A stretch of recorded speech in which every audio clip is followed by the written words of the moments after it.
Hello, welcome along to another Blether with and another technical walloper from myself.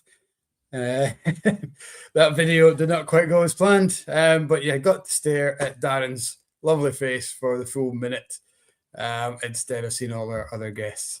Kat's not with us tonight once more. She's spending time with family just now, but hopefully we will have her back very, very soon. Welcome to you all. Tonight's guest, of course, is Darren McGinn from the Glencairn Crystal Glass Company, who are celebrating 25 years this year, which is phenomenal, which is going to be great. We're going to hear a lot about the company, a lot about Darren, and hopefully go off in our usual tangents and whatnot. So good evening to Dutch Jura, good evening Dave, good evening Callum, Tony. Great to see you all on board, and whoever else is watching, maybe not got access to your keyboards, or maybe just a little bit shy and don't want to say hello to us. Great to hear what is in your glasses, guys. Always tell us what you're drinking tonight. Who have we got? Dave has got 16-year-old T-Ninich from Adelphi. That is Kat's favourite distillery to pronounce, as we all know. And we've got Dutch Jura, who has got the 14-year-old Ben Rennes North Star. Is that part of the 10th anniversary? Our collection should be in tomorrow, actually, from North Star. Another anniversary in the whiskey industry. North Star celebrating 10 years, of course, this year. Great to have everyone on board. I don't know what to pick tonight. I've got a few selects whiskies out. We'll go with probably, I'm going to start off with a wee Daphne 2010. Start that, of course, going into my Glencairn for tonight's show. Couldn't be any other kind of glass, can it? Tonight. Let's have a wee cheers to you all. Great to see you. Hope you all had a great week. Fantastic guest last week with Paul from the Arno. I had a great conversation afterwards as well. So exciting things could be happening very, very soon. Good evening. Carrie from Corona says, what's up? Great to have you on board. Great to have you watching tonight. It's a name I don't recognize. So hopefully you enjoy the Blether tonight. Guys, as always, I'm not going to hang around chatting to myself or talking to myself or with you. We're going to get our guest in straight away with Kat's absence and go straight to Darren. Good evening, Darren. How are you? All good, mate. How are you? All good. Very well, very well. Great to have you on board. Thank you very much. We had a wee mishap with the video there. I don't know if you noticed if you were watching. We had just you the whole time. Normally, just my face for which should have been a carousel of everybody else that's been on. Yeah. I'm not complaining. It looked all right to me. Looked all right. It's like I always think it's like it's happened once before, and it's like that awkward photo when you're waiting for somebody to take the picture and then realize they're filming. And you're just forcing that smile. Yeah. But, we will ignore that and move swiftly on. Mm-hmm. Well, thanks for choosing the Glencairn tonight as well. Appreciate the support. I'd have been very upset if it wasn't for tonight, but appreciate that, man. Cheers. Cheers, Landry. What's in your glass, Daddy? What are you having tonight? I've actually got 3 whiskies lined up for tonight, knowing that usually is question number 1 from yourself, Mike. I am starting off with a Glencairn 17-year-old.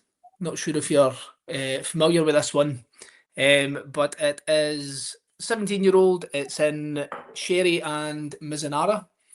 And I first got to try it in the Bon Accord in Glasgow. Okay. I never paid. It was an expensive dram at the time, which was made it even tastier. And I was at the distillery recently, and I met Matthew, who's their new visitor centre manager. Yeah. And I mentioned to him, I says, I've tried the Glencairn 17, and it's one of my favourite drams, probably dram of the year so far. And he said, Billy said the same. Billy Walker said, that's probably the best whiskey I've made in recent memory. Really? So I walked away thinking, me and Billy have got a very similar palate, you know, so that's where I'm at now. I'm gauging myself against Billy Walker on flavour. So I'm after that master blender role at Glenallachie next. I love Glenallachie. It's such a good. I haven't been up as often in the last year. Well, since we opened the bar, the Fog Out, I haven't been up as much as I would like. I don't think I've been since Matthew was there, but I know him from his time at Glenfarclas. Yeah. And I get it's just like everyone else in the industry, though, isn't it? You meet them at one place, and then a few years later, they're everyone kind of dots around, don't they? It's a small industry. Yeah, and especially kind of brand ambassadors. You see them moving around. It's like the end of the football season and the manager transfer window. Yeah. Or if you're a Spurs or Chelsea fan, the seasonal merry-go-round. But yeah, I mean, the Glencairn, it's we're now at a stage where it's just, people don't go for a glass of, you don't pick up a glass, you pick up a Glencairn. It's just become so, and it's part of the kind of furniture when we talk whiskey or whiskey tastings. I mean, how did the idea come around? Let's go back 25 years. What did people drink out of before the Glencairn came along? So there's a couple of stories there. How the glass came about is probably born out of desperation, I think, from Raymond Davidson, who created the glass, who's still a big part of the business. So Raymond tells a story, and I don't pretend to be around at the time 25 years ago when this all happened. He used to go into a bar and order a whiskey and ask for it in a wine glass. And now, going back 25 years, he got some looks. You could probably order a whiskey in a flute or something now, and you wouldn't get as many looks. But 25 years ago, people weren't as, happy to see you doing those kind of things. Yes, something like that. You could get a fair scalp of whiskey in that, couldn't you? It needs to be at least a 75ml pour to even look at it in that. But yeah, he tells the story of how he wanted to nose his whiskey and properly appreciate it, from anything from a kind of generic core range dram, blends, anything all the way up to these kind of higher end expensive drams that some bars had. And at the time, he owned a crystal company that focused on decanters. And when I say decanters, a lot of people think to me that old-fashioned decanter that's in your granny's cupboard that they sometimes pour a bit of whiskey in and they bring out when you've got friends round. By that, I mean kind of high-end glassware for old age statement whiskies. So anything the whiskey brands want to put out and elevate the packaging and put a closure on it, that's what he did at the time. So with those resources, he decided to bring out or to manufacture a prototype glass. You're talking 40 years ago he did this, so the glass has only been around for 25 years. And he forgot about it. So at the time, he had a young family. He's trying to build a business that wasn't exactly welcoming in the beginning. It wasn't as kind of, I don't know, universally agreed idea that these big brands should be putting their whiskey in expensive glass. Everybody had these mass-produced bottles. So he kept it in a cupboard for 20 years, roughly, and then his eldest son, Paul, found it and went to his dad and said, what's this? Why is this in the drawer somewhere, the tech drawings in the glass? So his dad said, I created that a few years ago. I just thought it'd be good for me drinking my whiskey selfishly. It's going to do what I want it to do. Paul then took it to, I take that back. Raymond then went to the master blenders of the time, the rock stars of that age, your David Stewart's, your John Ramsay's, Richard Patterson had a big kind of play in that as well, and asked their opinion on it. And they were like, in the beginning, it was a bit of a prototype. It was maybe a wee bit too fat, maybe too narrow, a kind of opening, all those kind of things. And then with a few tweaks, the glass was launched in 2001. And 25 years later, we're now celebrating, and it's almost embarrassing saying this because it almost seems like we're boasting and bragging too much. but we're now 50 million Glencairn Glass sales down the road. Wow. And it's mad. That's pretty cool. Dave Stark has commented he first met Raymond in 2000 working for Whisky magazine. One of the nicest people you'll ever meet. He told me that many within the industry laughed at him for trying to develop a robust whiskey glass. But he definitely got the last laugh. Absolutely. Yeah. I mean, my very, very short time in whiskey, I mean, I'm only 5 years in the industry. Anytime someone tries to do something innovative in the whiskey industry, I find that they don't get laughed out, but everyone goes, well, what do you know? Like, there's been a few things in recent times have been welcomed, I suppose, innovations in production. Like sustainability is a big thing just now as well. But there's this people behind the scenes that are scoffing at it, saying, what do you know? So for me, seeing that the Glencairn glasses became this big thing and a kind of relatively new history of the whiskey industry, it's pretty mad. I remember reading about Brook Laddie when they started, kind of before finishing casks was called finishing. It was acing, I think they called it, additional cask enhancement, I think it was. And people were like, that'll never catch on. What are you doing playing about with wine finishes and things like that? And nowadays, just about every whiskey has got some form of finish or cask.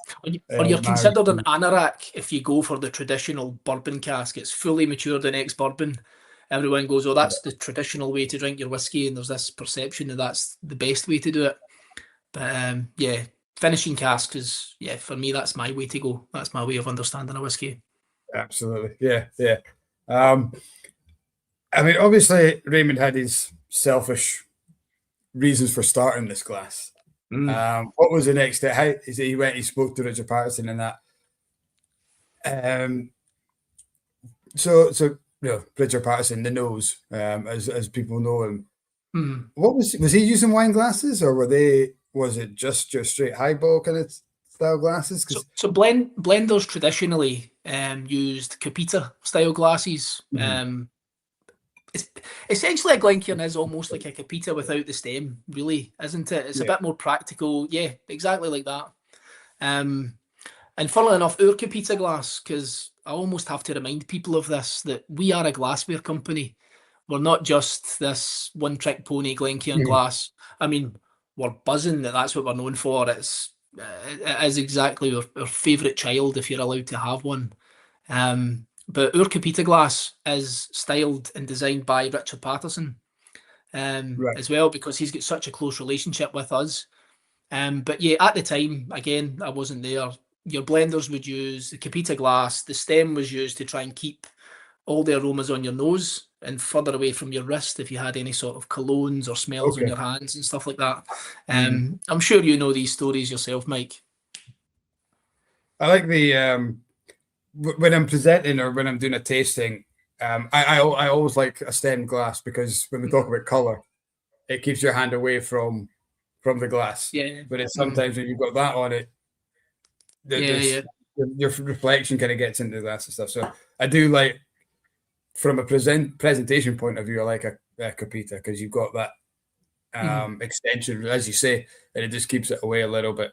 I find it to be more theatrical. I can't help but have a Capita in my hand and in my head do like a really bad Richard Patterson impression and try and drown a random with a dram in the room. You can't help but kind of channel your inner Richard.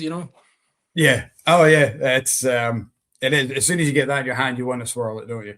And I think a large part of hosting a tasting is that presentation, is that theatre. It's getting people involved, and you wouldn't get that with a wine glass. I don't think you could imagine picking up something like this and trying to swirl it. It's just, it just feels a bit dull. I hosted a tasting at a local social club, and everyone had the wee kind of half size of those. And you're trying to talk about flavors, you're trying to get them to smell it, and knowing for a fact that they're just not getting the same experience as I was at the front holding. I think it was the copa I used for that one. It's just, it does. It just enriches So did we know at that point when Raymond was creating this glass, did we know how connected our nose and our palate was for enhancing flavor or getting that flavor? Was that kind of science around at that point, or did that come kind of later on? Honest answer, I have no idea. But what I can comment on is how our perception of that has developed over the past, 25 years of the glass. Depending on what article you read, whether it's a kind of biased article or whether it's, I don't know, one of these blind tasting type things or blind sensory panels that you get, they'll say anything between 60 to 95% of your taste comes from your sense of smell. Hence why when you've got a cold, anything you eat, anything you taste, anything you drink, all tastes the same. Or COVID, your sense of smell your sense of taste just went. So when you've got a glass that concentrates the aromas on your nose, you can't help but fully appreciate what's inside spirit-wise. So as a tool to help you best appreciate your whiskey, it does exactly that. Yeah, it's I mean that's what it is, isn't it? It's a tool. Yeah. And like any good workman, you need the best tools, or tools that help make the best, get the best job. Never blame your tools. A good workman never blames their tools as well. One of my favorite things to do when I'm hosting a tasting is you get I don't normally have all these glasses round about. We've been gutting out our shelves, and so I've got loads of. It's not just glassware. I've got loads of Disney mugs. My wife likes Disney mugs, Harry Potter mugs and stuff. So, pour in a Glencairn, pour it into the standard highball, and then pass the two glasses around and get people to smell.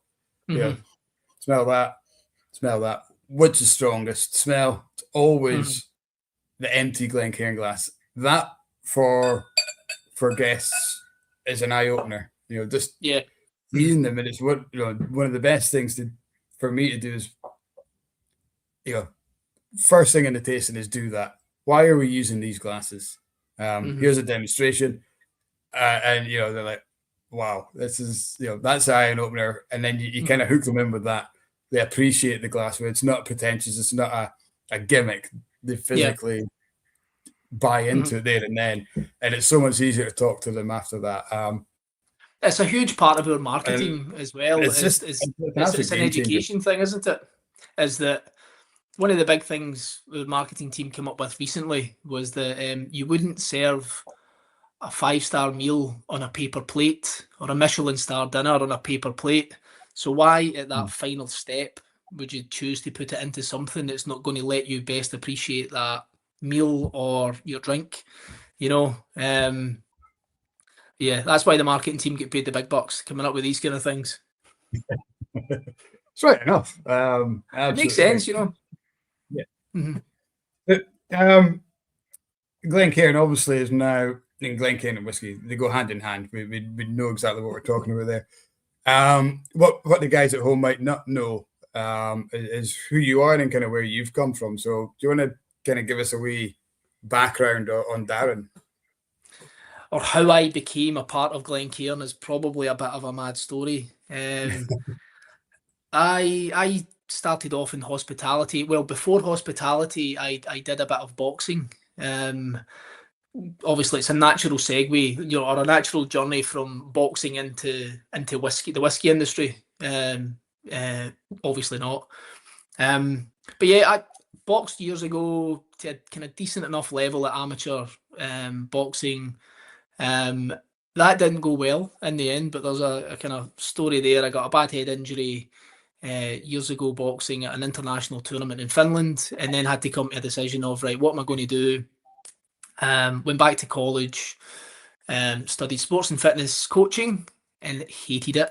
As soon as I kind of qualified, it started working in gyms. It was terrible. But anyway, I digress. Started working in bars. I worked for a family business for about 10 years, local to where I live. And that's how I met the family, the Davidson family, who still own and operate the business of Glencairn. I first met Paul Davidson. I don't know if you've ever come across Paul. Don't think so. Paul's, how do I describe? Paul's a bit mental, right? Paul's the least, like if you were to walk past Paul in the street, you wouldn't think much of it. You wouldn't think he was at the top of this kind of whiskey glass empire, if you want to call it that. Paul's your man in the street, talks about football, music, and going to parties, going to gigs. He likes going to go and see his bands, Blondie being his favourite. So I got to know Paul as he was a customer. And then his brother would arrive, Scott, who, if you've never met Scott is the polar opposite. Okay. Scott is more, how do you politely describe Scott here? Scott's more financials, likes his cars. He's got a bit of a car collection, all that kind of stuff. So yeah, I met the family, Raymond, all that kind of stuff. And it took them 10 years to offer me a job, which I like to remind them of that, to where I am now as my position as sales manager. And depending on who you ask what that means, that could be anything from a bit of a pisshead going to whiskey shows all the time, or it could be a kind of professional handshaker, whether it's these award shows that we sponsor and we have to go on the stage and present something. But I would say my main role is kind of guiding sales across the different markets that we supply to.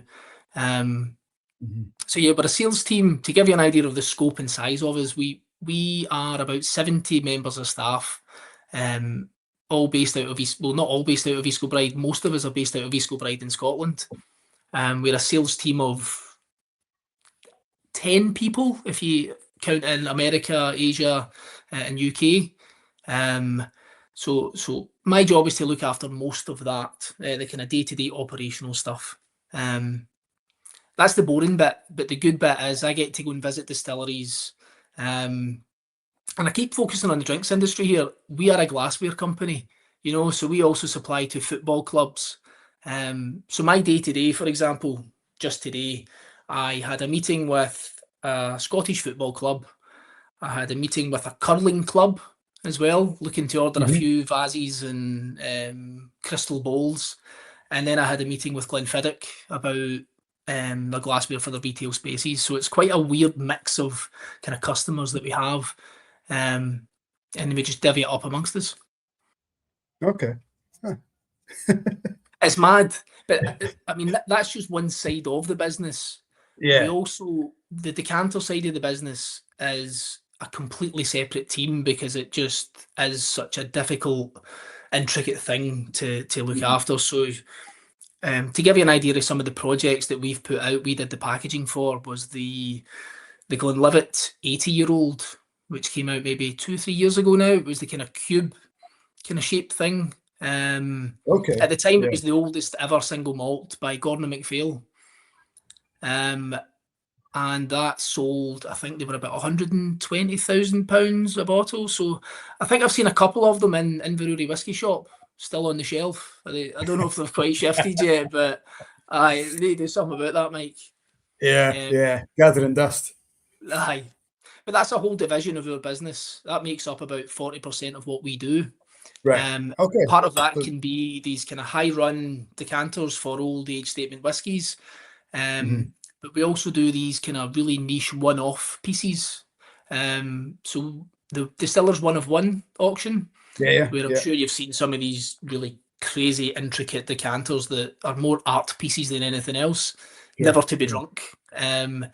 I can't remember how many lots there were last year, but I think we did about 2/3 of the lots were our decanters. Around about kind of 12 to 14 of the pieces were ours. And they were all kind of one-off, so obviously the name gives it away. But one of ones, yeah. And then we're already talking to brands just now. We've already got 14 projects running for the next one. So yeah, it's not a simple business, but it's mad. For one decanter that's going to go on that shelf, how many prototypes or kind of design theories would you one go through? It depends on the brand.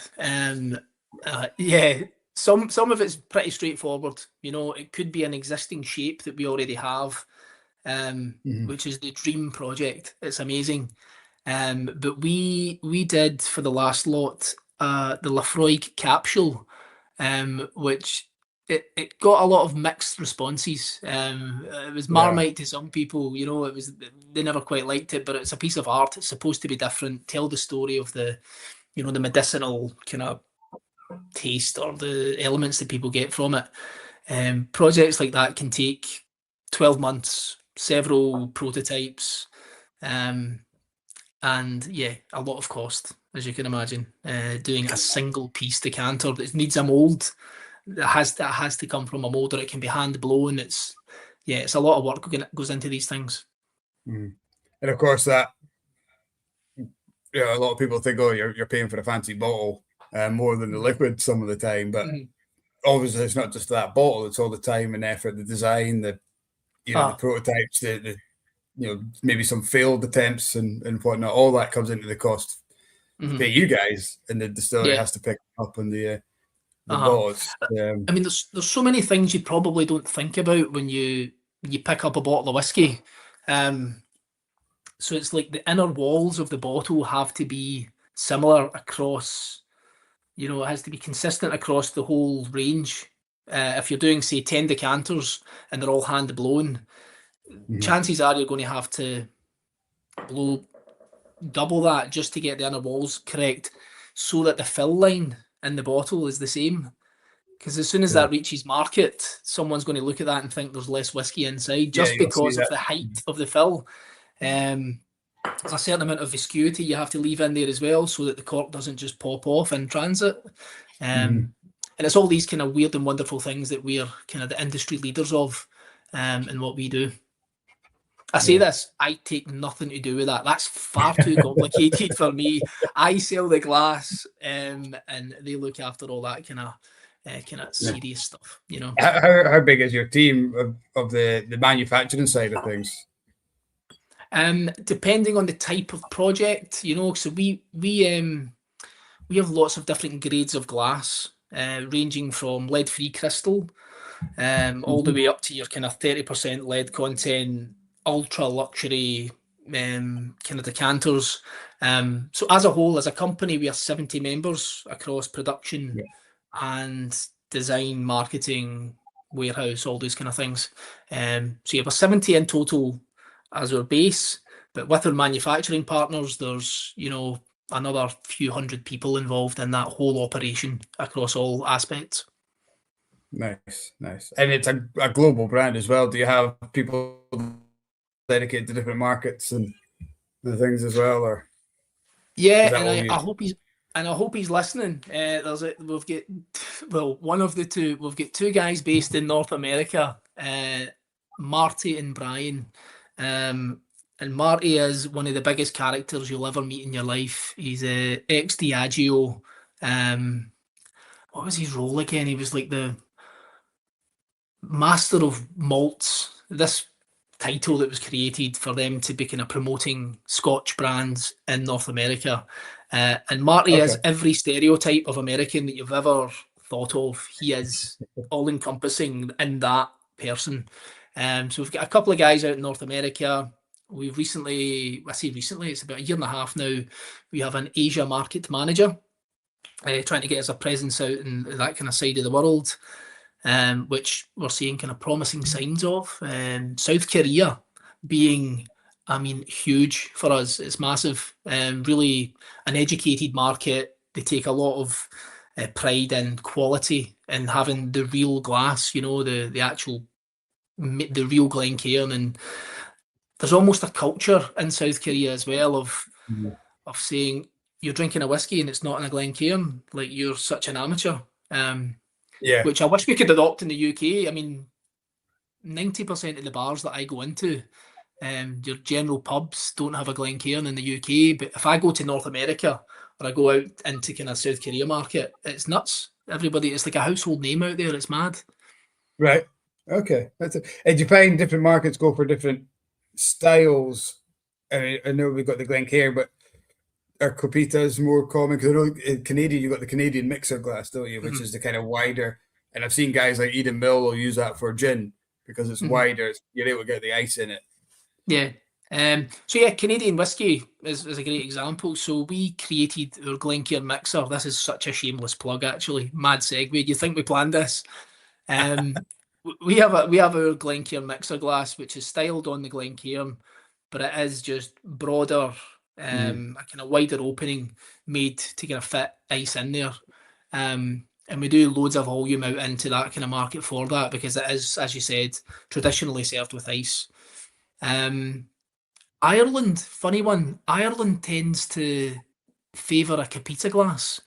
As much as it's just across the water, anytime I'm over in Ireland, I go in with my Glencairn hat on, selling the Glencairn glass, pitching for my life, and then it always comes back to, we'd rather go for the Capita, we'd rather stick to that kind of stuff.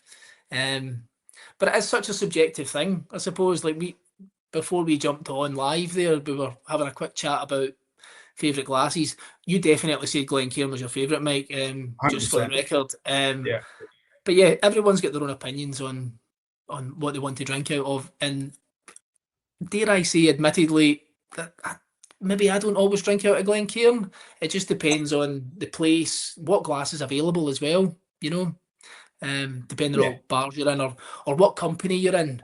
I've got certain friends, if I brought a Glencairn glass out, they would laugh at me and they would think I was being a Pons. Like he's a snob, look at him. It is one thing. I've got another glass that I do enjoy, but this is more of a kind of sit down and watch the football or a movie kind of glass. Mm-hmm.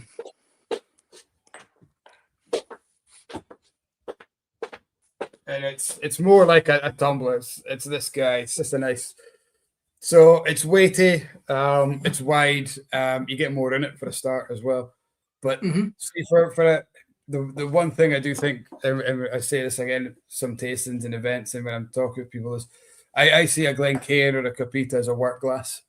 When I want to examine the whiskey for a review or for the website or doing a tasting or whatever, and I want to get my nose in there and let my nose do the talking rather than the taste. Yeah, is what I'll use this for. If I want to come home and switch off and chill out and relax, then I probably will pour it into something like this, and it allows me to enjoy the whiskey without getting involved with it, if you know what I mean. Over analysing and turning into like a couch Charlie McLean, and you just want to sit and drink it and watch your football or whatever you're doing and not even worry about it. Admittedly, I'm the same, but a gun to my head, I would say Glencairn obviously is the only glass for your whiskey. We'll go for tonight. We'll go with it. Go for it. Yeah. Brian is watching tonight. Brian's saying he drops them off at the local quite regularly, but they keep breaking them. We've got. What a shame, honestly. Did they need to buy more then? No. Get an order in. Yeah. We've got Neil Laverty. He's watching. He says he's a Glencairn man himself, but he does like your Capita as well. Nice. And Kirsty Island is in. She's saying, I think this is in reference to your American counterpart, the Crystal King of Chicago. That's exactly what he is. He's larger than life. He's the man out there. He really is. Excellent. So, cheers to. Was it Marco? You called? No, Marty Duffy. Marty. It's a big Marty. Yeah. Ooh. He keeps us on our toes, I will say. Like, he's got a habit of phoning me at 5 minutes to 5, because he's on stateside kind of time, and he's got a habit of phoning me for a 2-minute conversation at 5 minutes to 5 before I'm about to leave the office, which then goes on into the wee hours trying to solve his problems, which I do feel for him, I suppose, because he's out. Do you know what I mean? He's different time zone. He's kind of over there not on his own with Brian. So anytime he has a question from a customer, he has a very short window of official working time for us to be able to help him. Sure. But yeah, on a positive note, what he does for us and what he has done for the past 10 plus years is crazy. Because North America is crazy important for us. There's a few issues in North America just now for the whiskey industry. Yes, long story. It's not that big a deal, really, Mike. But yeah, challenging Water getting under the product bridge. out there. Aye, I can aye. imagine. Yeah. And that must, people think they talk about the whiskey, but it's everything else as well, isn't it? Getting anything over it, and whether people change habits, and I guess look at North America. If they go the way that he wants it, they'll all be drinking bourbon rather than Scotch. Does that is that in the back of your mind, or is that something you have to consider? Would people drink bourbon out of a Glencairn, or would you adapt something to that market? It's still considered the whiskey glass out there. And admittedly more so than it is in the UK. If I go down into England in any kind of general bar, it's tumblers. Everybody's using tumblers. Maybe a whiskey bar will have a Glencairn glass or a stemmed Capita glass, depending on what they've chosen. But it's part of the culture in America that you have your bourbon in a Glencairn. Okay. I was out in, I went out to the Kentucky Bourbon Festival maybe 3 years ago, and telling people at the stand, so going up to a stand, like a kind of small craft distiller, and mentioning to them, taking an interest in the brand. And then at the very end, that kind of salesman segue of, oh, well, I actually work for Glencairn, just to let you know. And they're like, the reaction is mental compared to me going up to a stand and maybe trying to segue that into the conversation in the UK. I might get enjoy your night, mate. I hope it's going well for you. It's completely different out there. I just see the wee man next door. I'm just gonna go and say hello. So sorry, folks. I'm home alone tonight, and Killian is kicking off. I'm just gonna give him a wee cuddle. I'll bring him on and say hello. Bring him on, aye, please. As long as he's not drinking, that is.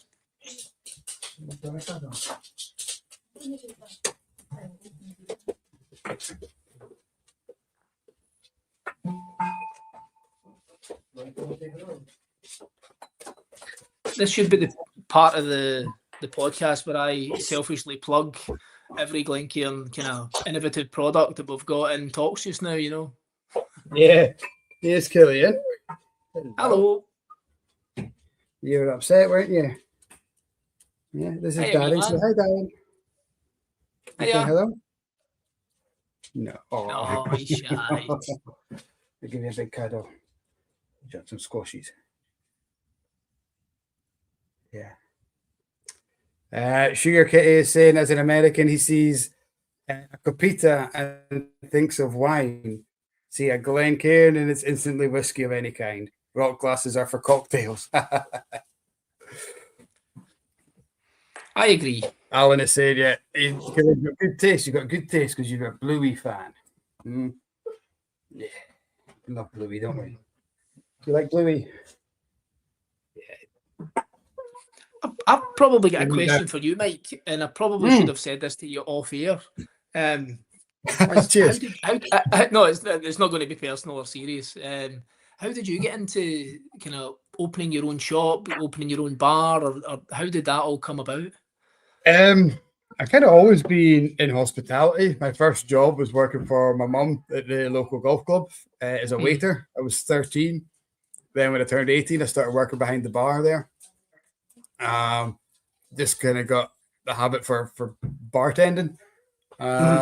Moved to one of the local hotels as a food and beverage manager. And part of my job there was to greet people into the bar. And maybe they were at the restaurant going for a meal. If a table was delayed, then it was up to me to keep them happy. So we had a wee snug bar. They would sit there, big loud kind of Chesterfield seats and big fireplace. And I started writing to whiskey companies saying, would you consider, could we get water jugs and beer mats and things like that, coasters and that to kind of decorate. Glenfarclas sent us a jug, some towels, and a bottle of 10-year-old. So that was pretty cool. In terms of drinking, that was kind of I wasn't really a whiskey drinker then. All I drank was Jameson's with a load of ice, only because one of our favourite pubs in Aberdeen was an Irish bar. I couldn't go in there and not drink something Irish, so it was Guinness and Jameson's. It's like, I'll have a pint of Tennent's, mate. Yeah, one of them ones. Yeah, wasn't going to happen. So, so that kind of, Jameson's was the first whiskey I drank. One night, the ice machine there was broken, so we couldn't get ice. So I was like, oh no, what we're going to do? And instead of changing drinks, we said, well, we'll just drink the Jameson's without ice, see what it tastes like. Tried it, really enjoyed it. So, yeah, you know what? There maybe is something here. I've got all this whiskey at work. I'm going to try and learn more about it. Got in the classic malts, the old favourite Diageo classic malt range. Fell in love with Dalwhinnie. That was the one that kind of really captured that kind of Jameson sweetness. And that was kind of it. That was me hooked. My family bought a pub in 2007. So we kind of started on our own whiskey range then. Started bringing in, signed up with Gordon MacPhail as stockists, started stocking their stuff. And yeah, just realized that the people at my boozer, the pub that we had, weren't into whiskey as much as I was. So started challenging that and going to try to speak to people about expanding my whiskey. Realized that I had to travel a long way to get that. I thought, why don't I try and get it into Inverurie? So we opened the shop 10 years ago, 2015. Wow. We opened the shop. So 10 years last year. Nice one. Yeah. So you've had the shop open through the good times, when consumers had the extra money in their pocket, people were buying 2 bottles, putting one away for the rainy day, the investment fund and all that stuff. Yeah. I am one of these babies in the industry that for the past, my first 3 years in the industry, I thought it was bulletproof and that it was never going to change and it was the best thing that I'd ever come across. And then, when that first dip kind of was announced and places started kind of laying off staff, production ramped down, the figures came out by the SWA of the kind of the downturn in business. I had that panic of, have I chosen the right industry to be working in? But then you speak to the old heads in the industry, the people that have been there and done that. You've maybe just seen the previous kind of downturn in business run about there, It was, or the lag of it. When we opened, it was strong. We had a little blip locally, not an industry blip, but a local blip in 2014 with a dip in the oil, and we've seen a lot of layoffs there. But the industry, whiskey wasn't really affected by that. And then, we stayed pretty strong through it. We're a wee bit sheltered from it. But yeah, I get what you're probably going to say is that these old, it's happened before. It's happened all, They just laugh it off and they're like, oh, these young guns don't know what they're talking about. This has happened for the past, this has cycled for the past 100 years. And everyone's kind of knee-jerk reaction is to think that it's never going to get back to the way it was. But, touch wood, it will. It's coming back. Oh, I think it will. I think there's 2 things probably that we're going through. One is a natural cycle of boom and bust. We've just come through the biggest boom the industry's ever had, breaking £6 billion in exports in the UK and things like that. There's going to be a natural fall down from that. I like to think that the boom was so great that the norm is at a higher level than what it would be. So if we drop back normal, we're going to be okay. Because COVID was such a unnatural peak. Sales went nuts. People were drinking at home on a Tuesday. I was hosting tastings Tuesday, Wednesday, Thursday nights because just looking to spend your money on something. I'm desperate to do anything. I'll buy anything. It was mad. Yeah, but I think with such an unnatural high, it was going to crash. I would love to jump into an alternative universe and see where we would be in 2026 without COVID. Because if you look at the graph, the graph is going, it's going like this, and then it does that and comes down. We probably wouldn't be far off the same point where we are now, but with steady growth rather than a spike and drop. So I think there's that side of things. The other side of things is social media. Any closure, any cutback, it's all over and it's doom and gloom. And people love love to hear bad news stories or love to moan about it. And I think, nobody's talking about Aberlour Dublin production, Glendronach Dublin production, 2 new distilleries in Islay, and more coming in Campbelltown. Nobody's talking about all these great things. They're talking about, well, they've lost 20 jobs. As tragic as they are, and for the local communities, I understand that. But as an industry, I think we're all right. I think it's doing okay. But people they're saving money. Their businesses at the end of the day. And silent seasons are part of the makeup, and that's what people do. It's natural, isn't it? Yeah. And to your point as well about like widely reported, anytime there's a member of staff gets let go from any sort of visitor centre or production slows down and someone gets let go, that's what sells though. That's what everybody wants to read in the media, don't they? You don't want to read all the good news.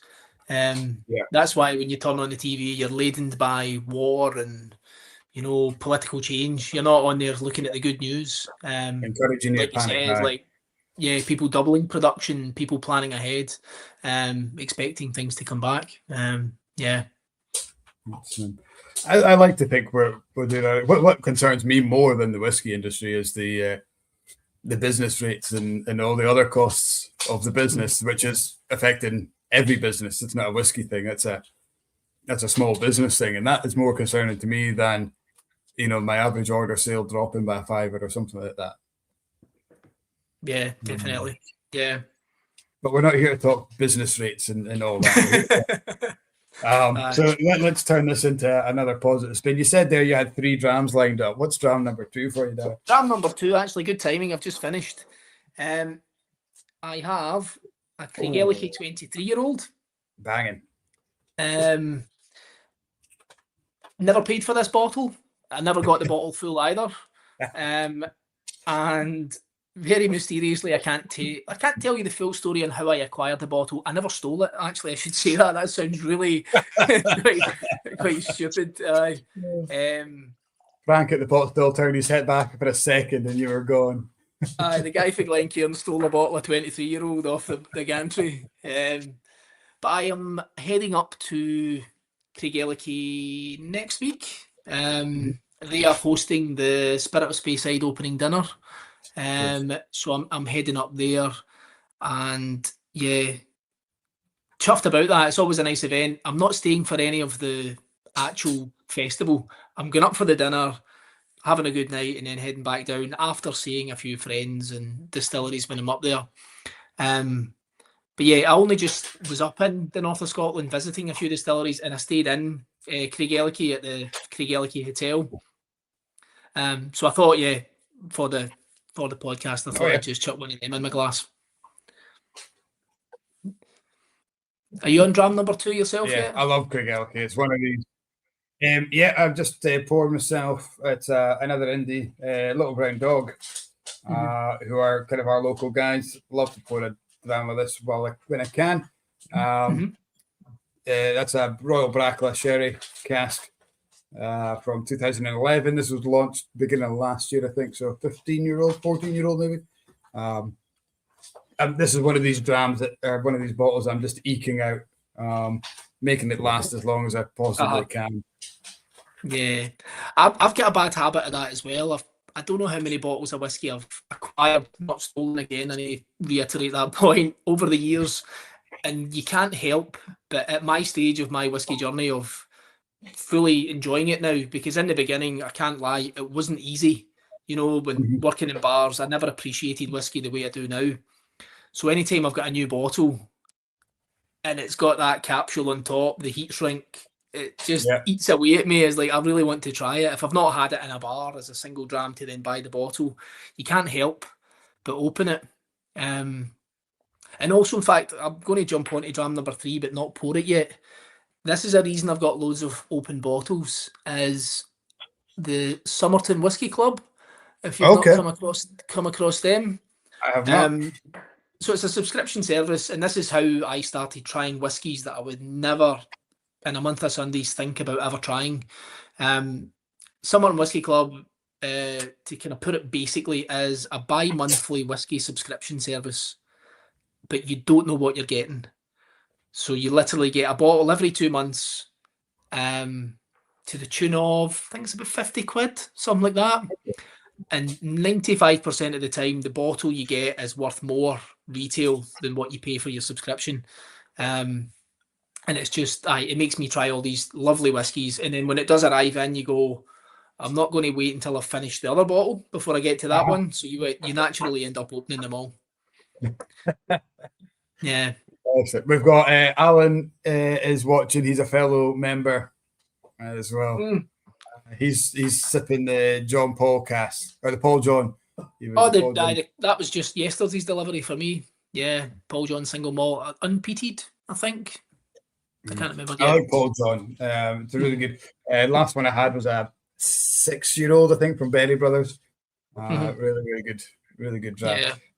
I'm not sure if you noticed, but Diego is on. He's saying hello. I'm not seeing any of the chat. I don't know if I've got the wrong window up or something. All right, okay.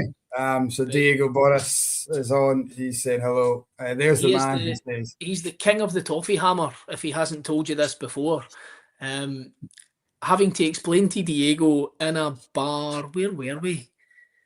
Was it Paris? I think we were at Whisky Live Paris. We were, and I can't remember how it came up in conversation because it's not your everyday topic talking about a toffee hammer.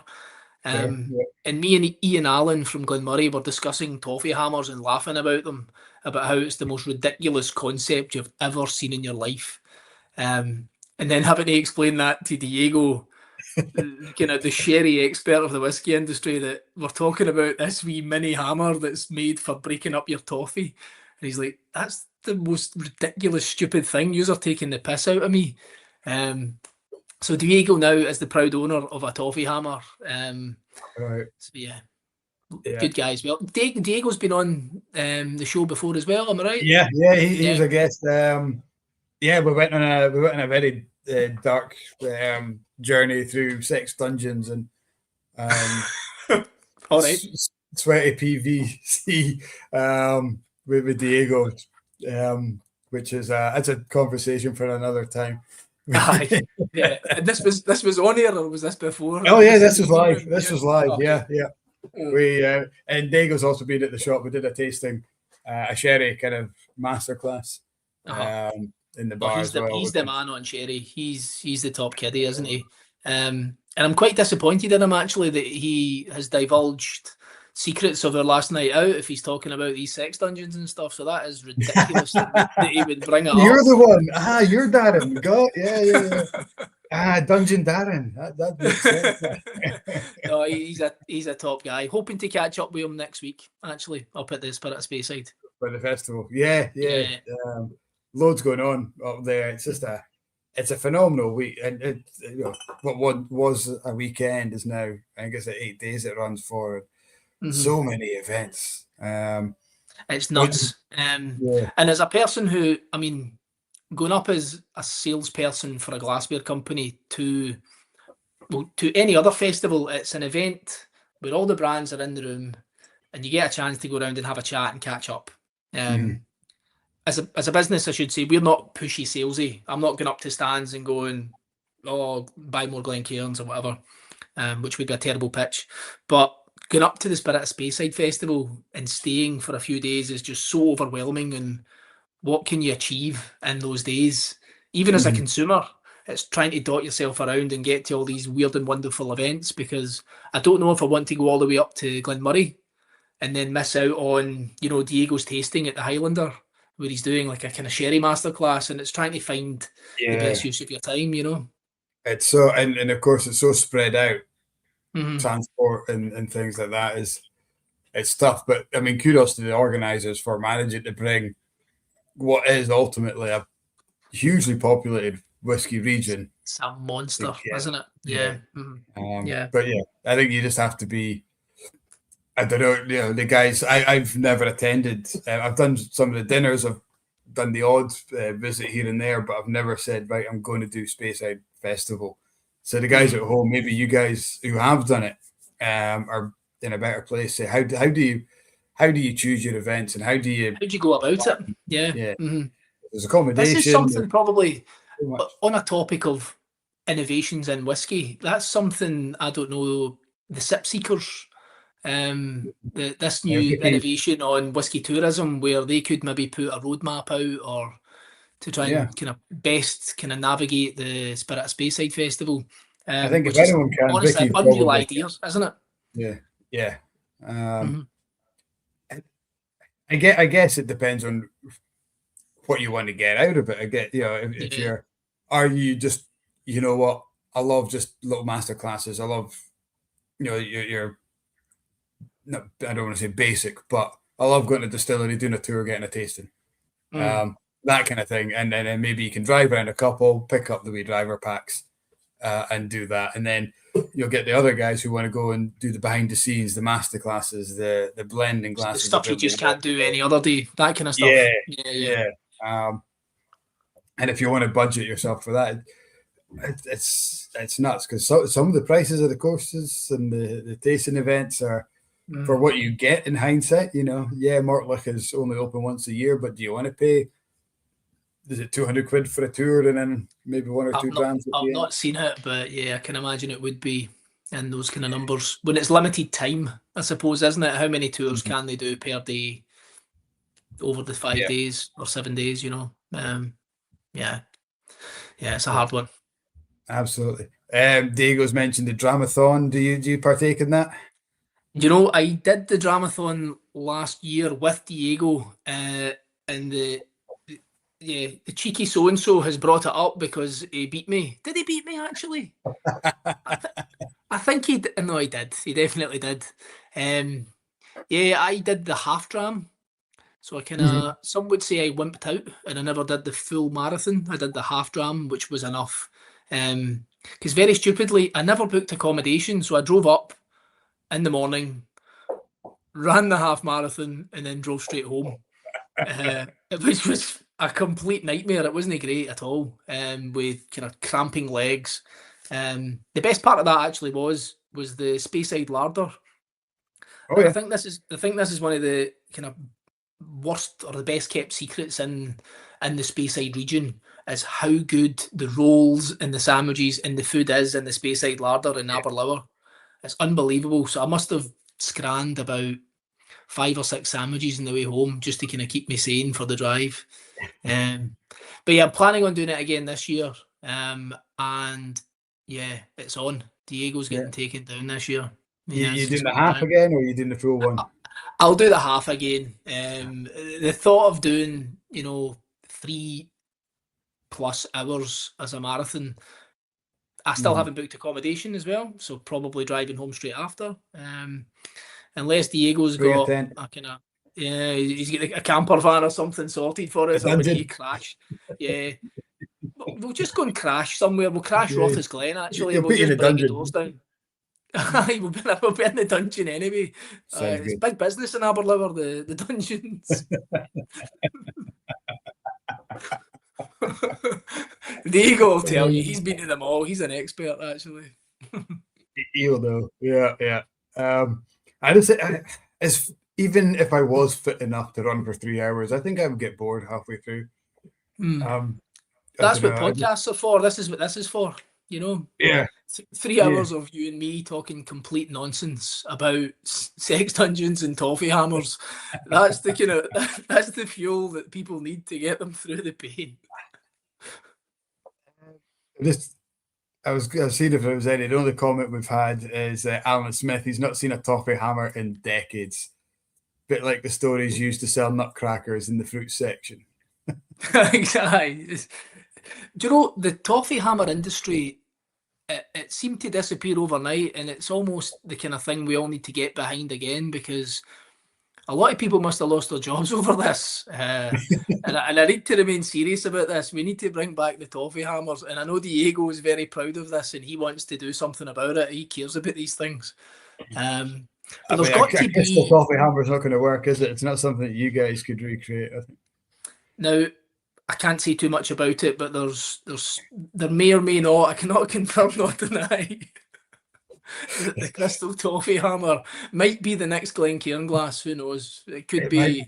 Might be the next April 1st post from the Glencairn. Oh yeah, aye. Some of the things our marketing guys come out with are brilliant. Do you know I've fallen for a few of these April Fools over the years, and we were talking about it when we were bringing that one out there. Mm. And I think it was the Summer and Whisky Club when I first signed up 5 years ago, fresh in the industry, didn't know much about anything, and wanted to learn everything. Dan that runs the Summer and Whisky Club did an April Fool's prank where it was this week's club bottling, and it was something stupid. It was like a 1968 Macallan, and I messaged them saying, "Can't wait, that's going to be amazing. I can't believe that's the club bottling." So us coming out with the AI kind of Glencairn Glass on April Fool's doesn't seem so ridiculous. Yeah. There were some crackers, but I remember, is it 2 years ago? North Star took out the Campbellton soup range of liqueurs, and everyone thought this was an April Fool. And it was I've got a bottle next door, actually. Yeah, I've got it. Yeah. I remember seeing that, and I thought, "Oh, that's brilliant!" But no, it was genuine. It was like, no, it's not an April Fool. It's aye, there's a few crackers out there. Yeah. So you must have some mad whiskey stories in your locker, Mike, from years of going to festivals or doing these kind of things, no? So, I mean, yeah, not mad. I've never been I love a festival, but I always end up either getting absolutely plastered or staying so sober that I wish I never went, because you end up speaking to so many people. It's very hard to, one, get time off, and two, go as a punter. But I remember going to the Elgin festival a couple of years ago. Absolutely fine, great day. We did master classes with Elixir and Glenfarclas, loads of drams. I met Stuart Buchanan in the outside, yapping with him, a couple of chats, and then back to the Druthie Cobbler. Don't know if you know the bar, Druthie Cobbler in Elgin. Not familiar with it, no. My time in Elgin is always, I go and see Glen Murray, I see Gordon MacPhail, and then I drive back to Speyside. I never get a chance to actually stay. Yeah. So according to my Google Maps, it's an 8-minute walk from the Druthie Cobbler to the train station. So I was sitting in the bar, me and a couple of pals who I was with, sat down. When I get to a certain stage, I'm a homing pigeon. I'm just like, I need to go home. No matter where I am or what I'm doing. Or goodbye. Exit. Or whatever. Yeah. I think it's called an Irish goodbye, but you just kind of disappear. Yep. So I decided there and then, sat down, pint. I was just like, guys, I'm off. On the phone, 8 minutes. An hour later, I'm still walking around Elgin trying to find this fucking train station. I have no idea where I am. I think I've passed Glen Murray distillery while I'm trying to find this station. Missed my train. Like, right, just flagged a taxi, jumped in a taxi, take me to Inverurie, £100 taxi. Disaster. I hope the wife's not watching this, because she doesn't know that. But by the time I got back to Inverurie, I'd kind of talked it off and slept it off. So I was like, it's only 10 o'clock. Just went back out again. That was good fun. But yeah, not really crazy stories, but festivals, that's probably about the wackiest festival I think I've it's just not. You've probably seen some sights. I mean, there's always this is my first whiskey festival person, my first experience of a whiskey buffet. And they think I'm just going to drink everything. We've all been there and seen that. Yeah. Thank God. I was at the Balmoral Hotel in Edinburgh for the 2022 Icons of Whiskey Awards. We got we won the independent retailer. So we're down, and you walk into the kind of the greeting room, the meeting room, and we were weren't late, but we were one of the last ones in. So we stood at the door, got the glass of champagne, kind of welcome jam, yapping away, bumped, rubbing shoulders with Billy Walker and Robin Lang and the likes, having a great chat. And then they called us through for the meal, and the room just kind of emptied out. At the end of the room, there's about a 10-foot table, just chock full of bottles, and this is people kind of coming in with all their own bottles and I dumping was on the there table. that night. Was that you? I was actually at the awards. Did somebody you went through the table? Oh no, I didn't go through the table. No, sorry. No, Right. that was no, that must have been after I'd left. But yeah, it was. I was like, thank God afterwards, because we drank so much, I didn't need that buffet table. But my God, what a mess I would have been if it wasn't. But yeah, when we kind of got in, and Robin Lang, who was a good friend, he'd done a couple of gigs with us up in Inverurie. We'd done a couple of online sessions. He came over and he says, "Mike, I've got a wee dram for you if you want to try it." I said, "I never say no to a wee dram. That's my third dram today." And he says it's so Building Bridges. This was his next. So I'd had his first one, which is a Reef Salt Brew Laddie, and this one is no, this is a Reef Salt. So the first one was a Côte de Rote, I think, Brew Laddie. So he pours me a dram straight from the bottle.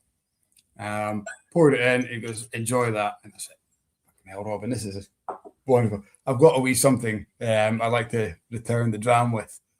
And I, unbeknown to me, this was quite normal, is to bring full bottles. So I took a wee hip flask. So I had a wee hip flask, and I went to pour it in. But on the way over, we'd been sipping out, and literally, it wouldn't have even covered the bottom of a mini Glencairn. A dribble. Aye. I was like, "I'm really sorry." I'll go and grab a bottle from the table if you want. It's like complete Jakey here. I've managed to drink it all myself. It was mental. And it wasn't even that. It was, I think I've still got the bottle. It was a 4-year-old chocolate malt rye, which was, it's Christmas in a glass. It was awesome. It was like chocolate orange and spice and all that. Really, really good dram. But I just felt, I've just totally underwhelmed myself here by giving him this wee dram.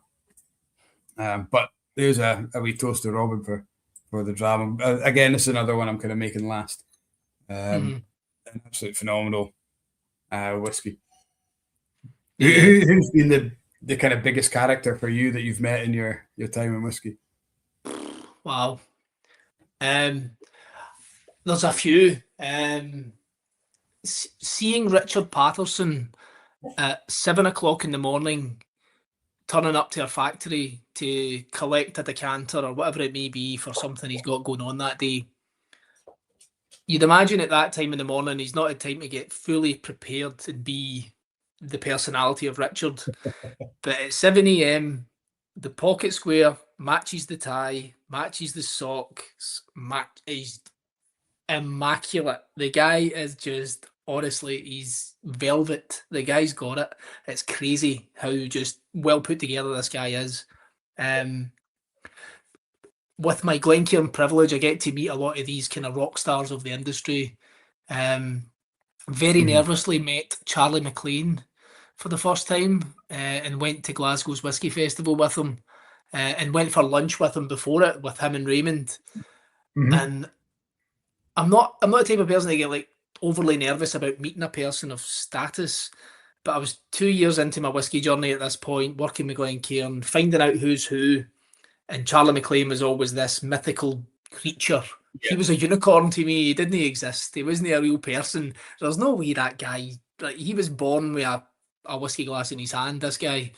So he was another one of these, like, just really mental, all-encompassing legends of the industry that I've met. Biggest characters, though, is a hard one.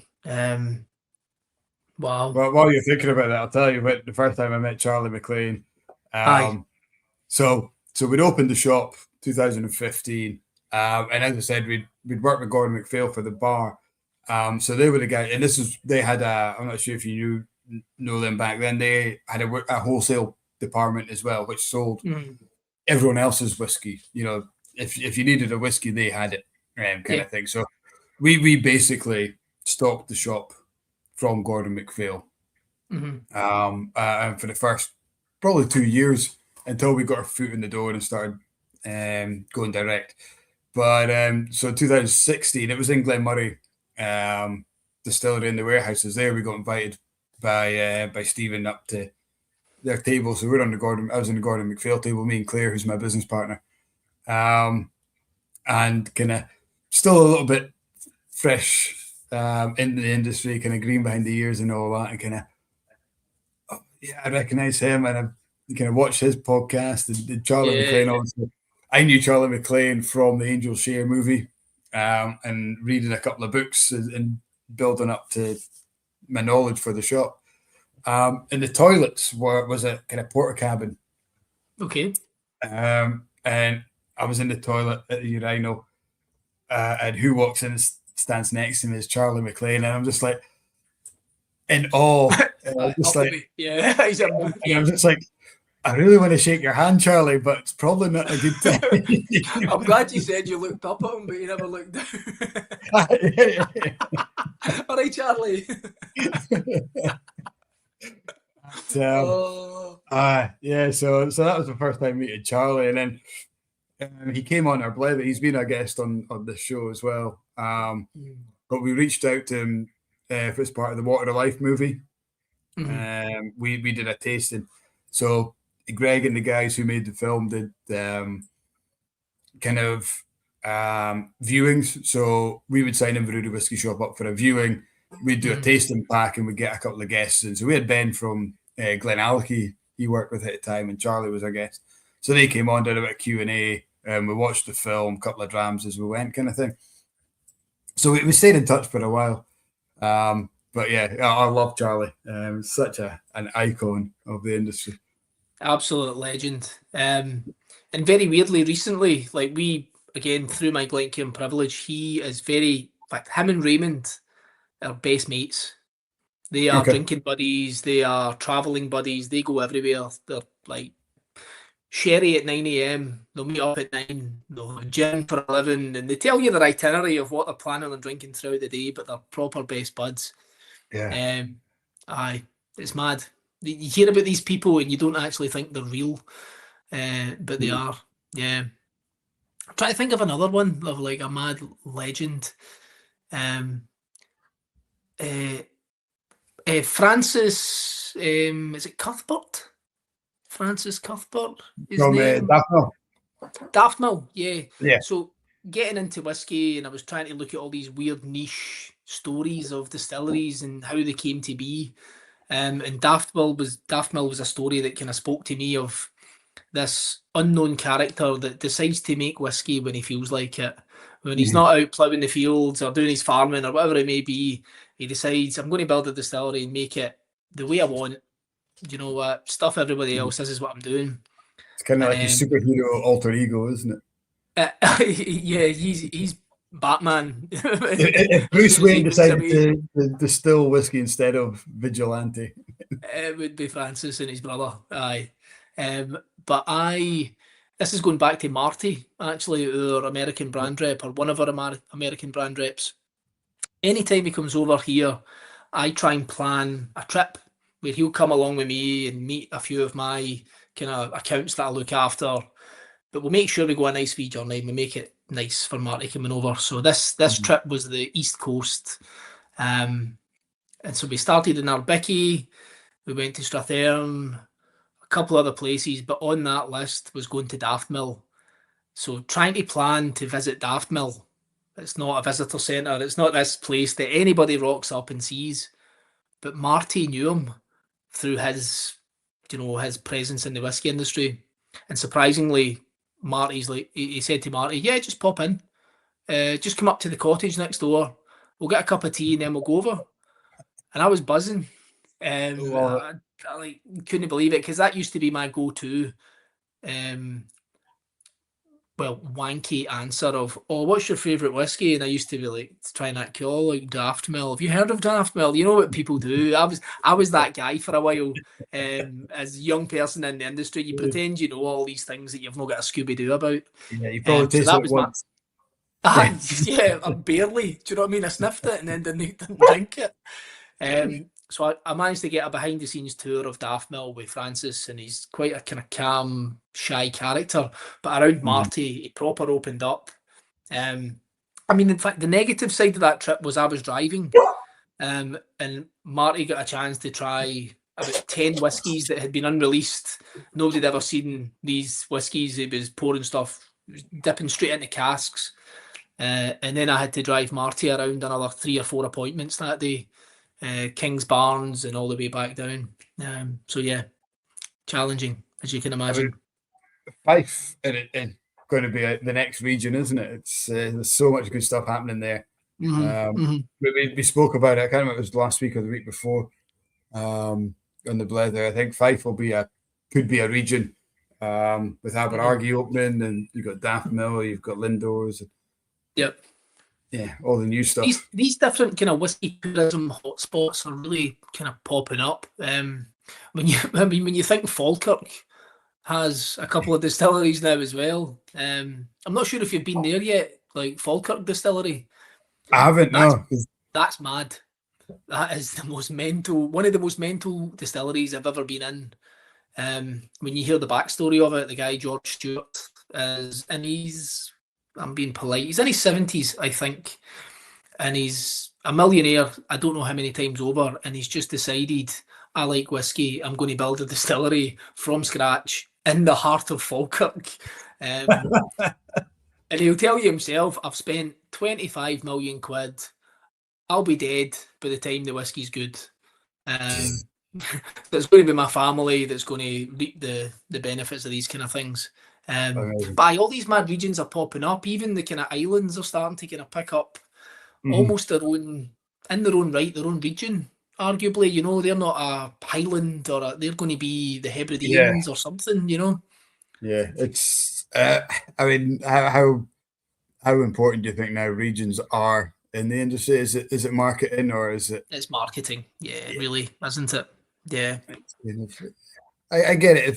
From a layman's point of view, it's a good guide into it. But as soon as you've kind of done that elementary course of, okay, this is a peaty whiskey, this is a fruity whiskey, this is a grassy whiskey or salty whiskey or whatever, then you realise, you know what, I can get that from any region. I can get salty Highland, or I can get peaty Speyside, or I can get, sherry heavy fruity Isla. Or some distilleries do a peated kind of season, like Borahaven will do like a peated release, or your Tobermory versus Leitchig kind of thing. It's not based on the region. It's But as a marketing idea back when it first came out, it was obviously did a bit of good in the industry, I suppose. And as I say, it's a good kind of geographical tool as well for people who are wanting to visit. Where will I visit?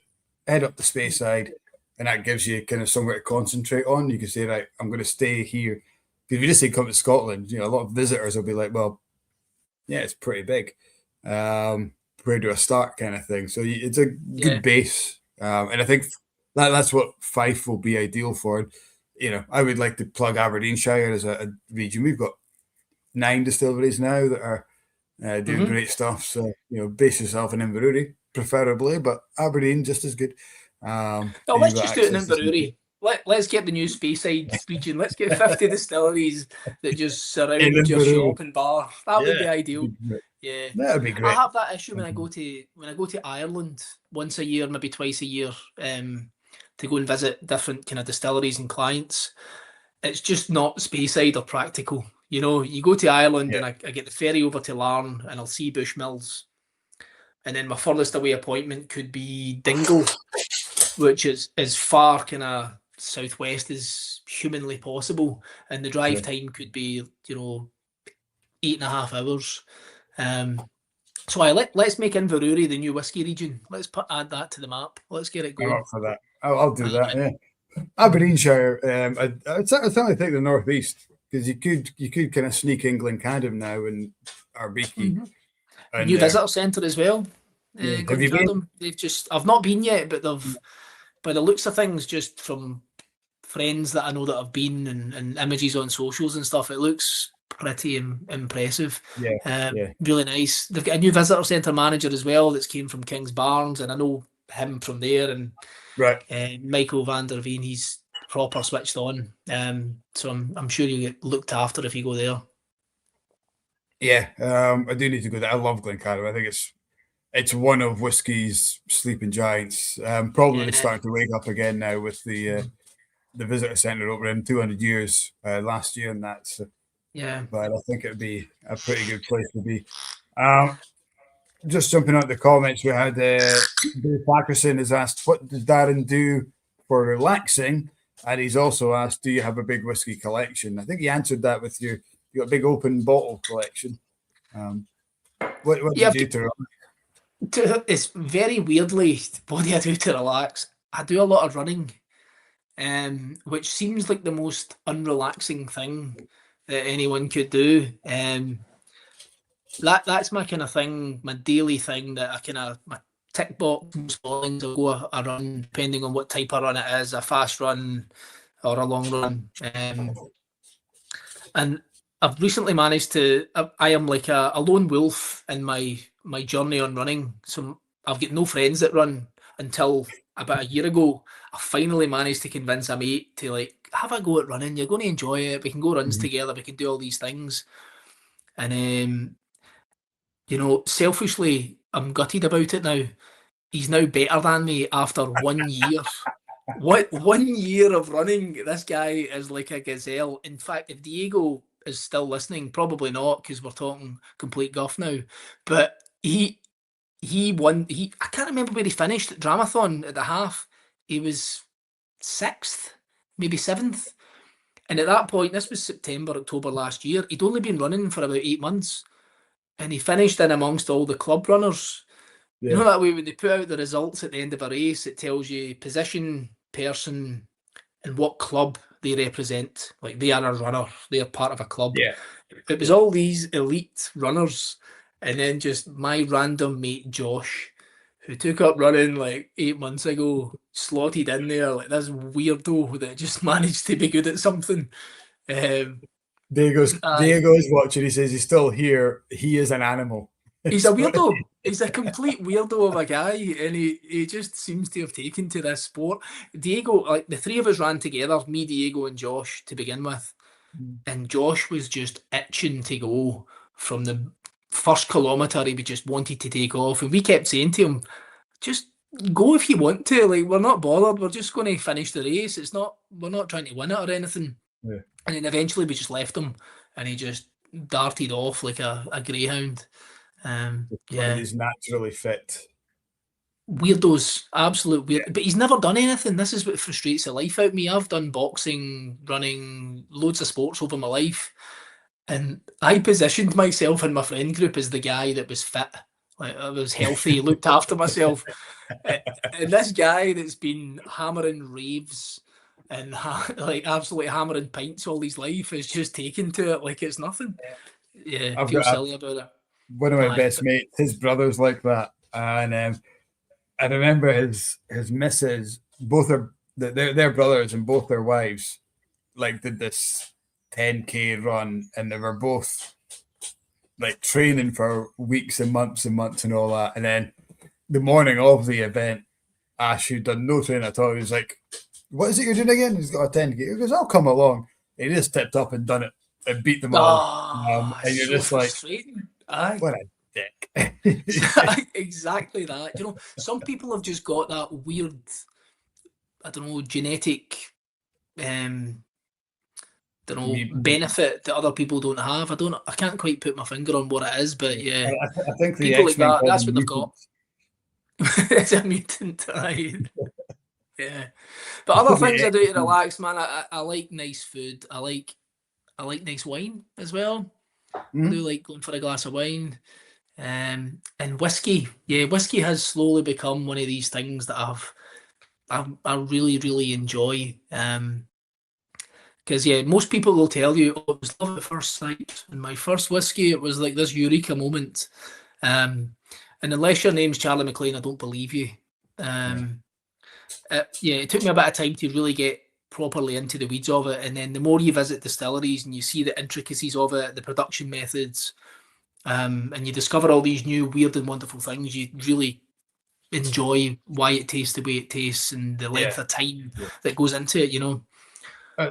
I think that's one thing that I kind of love and hate. It's kind of a yin-yang moment as well. It's like I was discussing a tasting today at the local castle, at Licklehead Castle. There's a group of Americans over, and we're doing a tasting for them.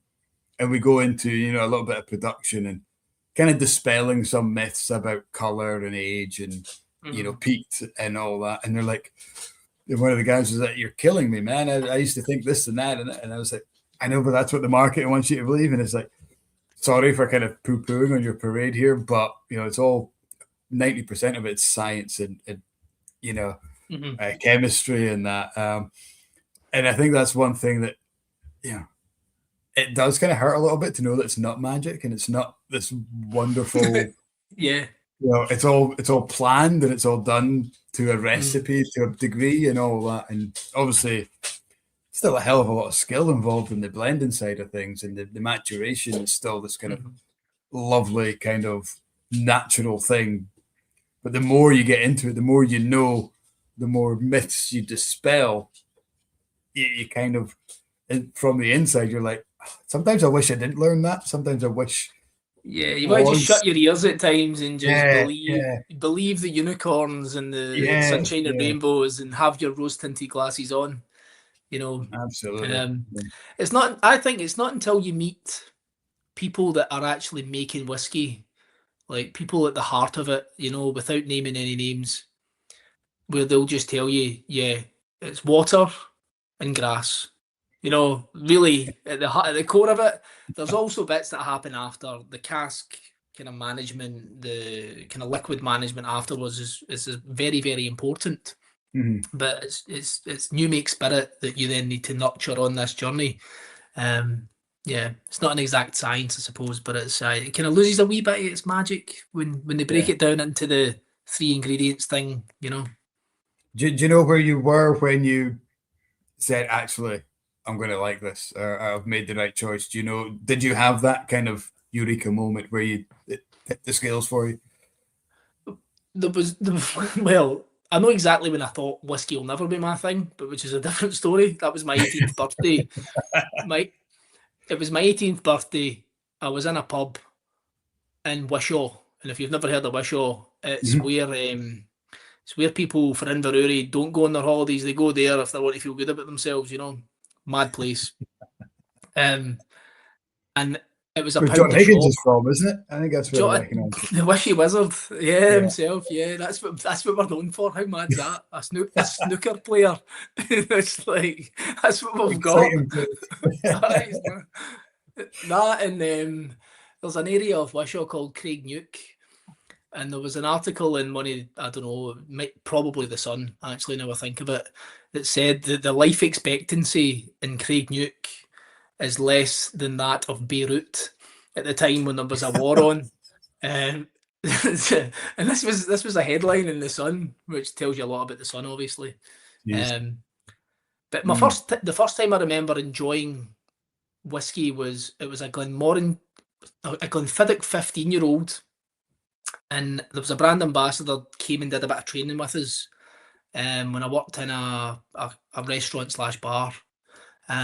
And he talked us through the core range, and the benefit, obviously, him talking us through it, he wants us to upsell to our consumers, and then obviously they sell more liquid into us. I get that.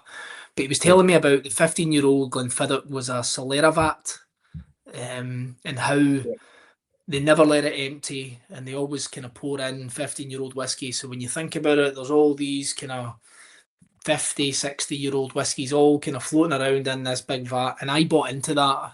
And that subjective, placebo effect of, oh my God, there's whiskey in there that predates my mum and dad. That's amazing, that story. That was probably the first time I thought about whiskey in a different way, other than I drink that to get really, really drunk when I've got not a lot of money. On my 18th birthday. But yeah, what about you? Did you ever have that moment of, I actually liked that this time?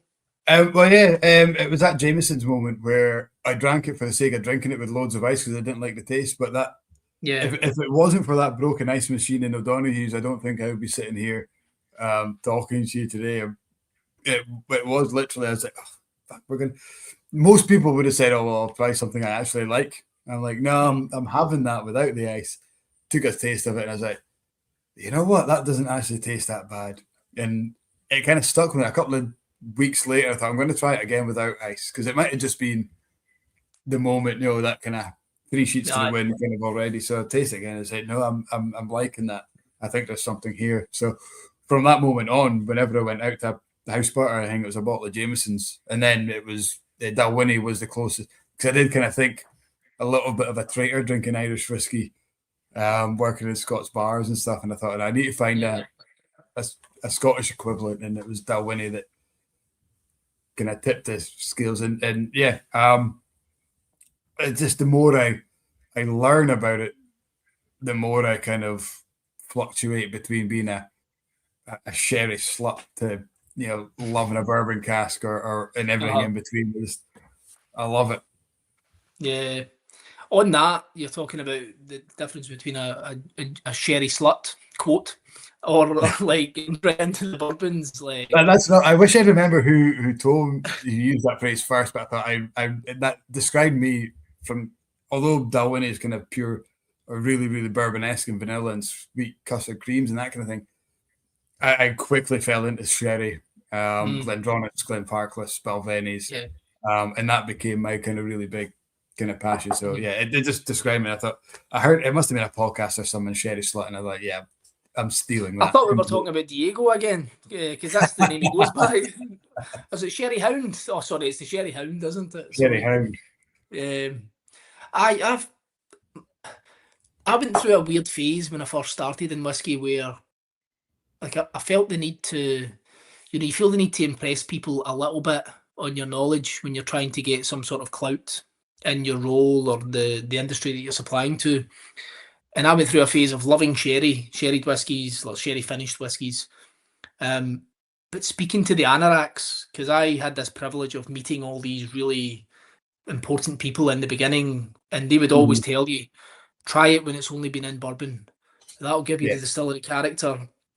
So you almost feel like you need to regurgitate that story anytime you meet people and you go, oh, what's your style of whiskey? You go, well, anything that's been only bourbon only, because then that's your distillery character. You feel the need to regurgitate the story. But the longer I'm in the industry, the more I do think, I am a sherry slut as well. That is my go-to. That and Old Grain are my kind of, that would be my flavour. I would kind of say, that's a bit of me. Yeah. Yeah, I certainly think there's truth in that. The bourbon cask, and certainly refill bourbons. And again, it's you talk about regurgitating the story. I was talking about this to my Americans this afternoon. Is if you want to know what a whiskey tastes like, refill bourbon casks, and that'll tell you, because there's no hiding place. That'll tell you if a distillery has good character, good spirit, because you can mask. You chuck something in a wine cask or a wet sherry finish or something like that, you can mask. You can hide a bad bourbon cask influence. Yeah. Especially if you're using a glass like this, get that. There's no place to hide, bringing it straight back. I like that. Yeah. Well, I haven't mentioned the company for a while, so I thought I'd bring it back in. Yeah. And as I say, the more I learn about it, the more I want to know where the flavour is coming from, and the best thing in that is bourbon cask. If you want to know where and I find myself thinking, okay, that's kind of, there's this estery note that'll be coming from the fermentation, and then try to guess how long was that fermentation. Was it 70 hours? Was it 80 hours? Was it 120 hours? And trying to guess it, and then you get the great books like the Malt Yearbook from Ingvar Ronde. It has all that information at hand, so you can quiz yourself and try and pinpoint fermentation times or yeast styles, or and you can kind of go on your own little journey, which is phenomenal. At the end of the day, give me a Glendronach or a Glenfarclas or a Tamdhu and a big heavy sherry, and I'm happy. Any day.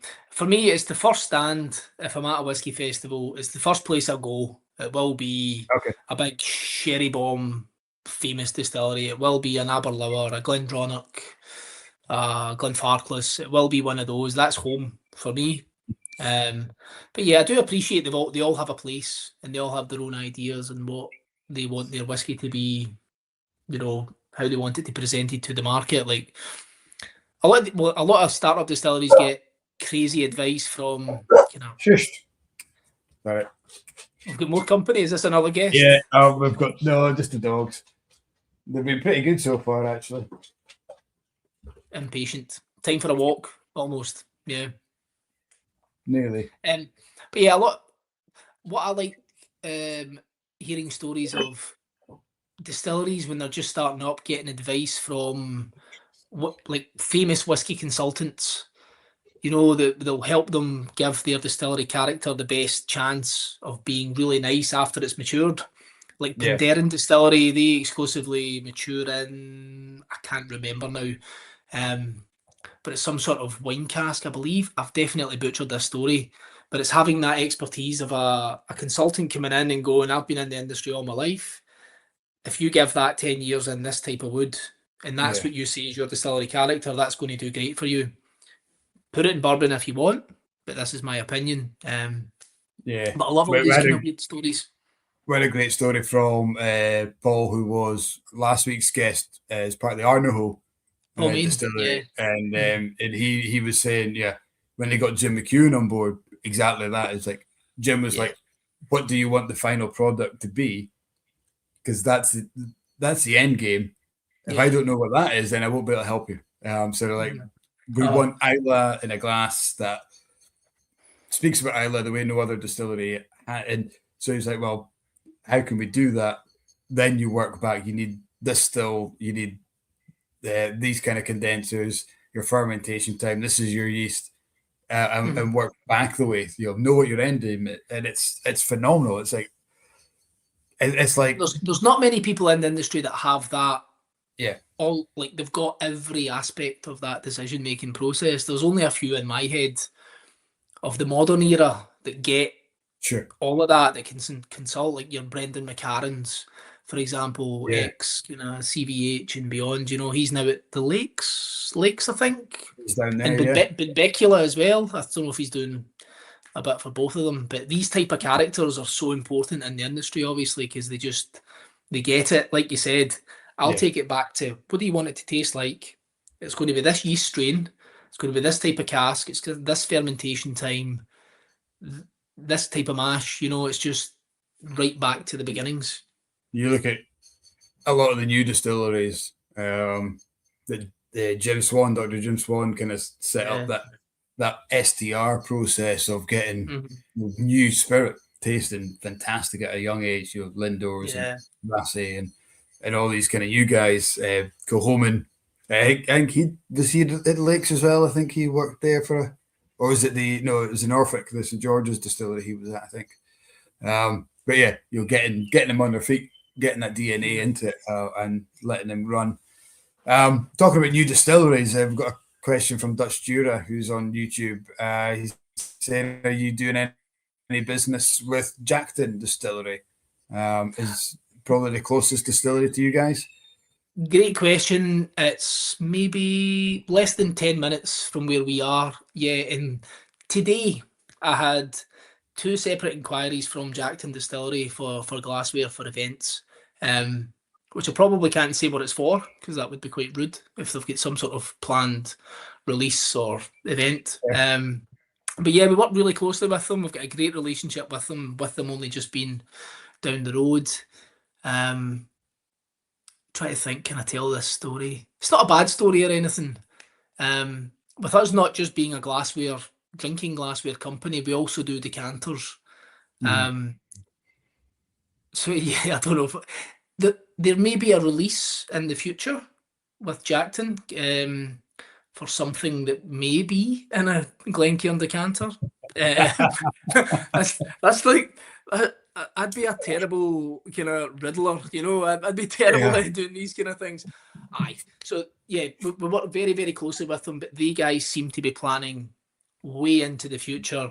I don't know how guarded they are on their maturation and the kind of types of casks that they're using, but I know they do tours, so they can't be that guarded on it. But they've got some really weird, cool casks that they're going to be kind of maturing whiskey in, like a Chambord.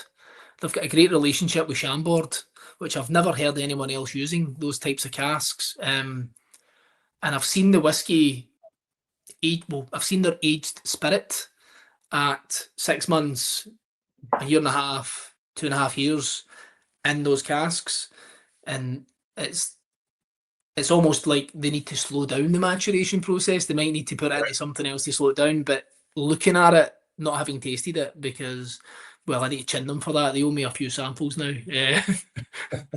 But yeah, I like what the guys are doing. Really small batch, really kind of quality over quantity stuff. But yeah, we work closely with them. Good stuff. And the other question that's come in, which is what I was going to ask you as we kind of we've looked at the past and the present, into the future. Neil Laverty's asking, do you think there's still innovation within the whiskey glass? How can we improve on a Glencairn in terms of drinking experience or drinking? We thought, I hope you don't mind me showing this. Of course. Competitors. But without Glencairn, we wouldn't have competitors or other glass style really looking at how can we improve it. For me, this is not a competitor in the sense that people wouldn't pick this over a Glencairn for a drink, and they'd probably look at it and think, that looks fancy, that's a really nice style. But this bit here is Glencairn. Yeah. All they've done is a Glencairn on a wide stem with a bigger base. It's a play on a Capita, essentially, isn't it? Yeah. You're getting not copycats, but you're getting people who are using what you've created or Glencairn have created, embellishing it a little bit, putting their own stamp on it. So how do we improve, or how do you guys improve what the experience is? Big question. Innovation's a big part of what we do at Glencairn, probably more on the decanter side of the business, on creating the packaging for these old age statement whiskies and stuff. We're maybe guilty on being quite content with the Glencairn glass being adopted as the world's favourite whiskey glass.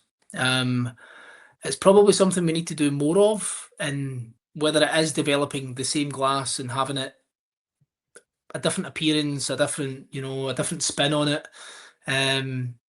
We have the coloured Glencairn glass range, which might not seem innovative, but when you think about blind tastings, and you're challenging your whiskey drinker to learn a little bit about the whiskey, challenge themselves on what's in their glass without knowing what's in it.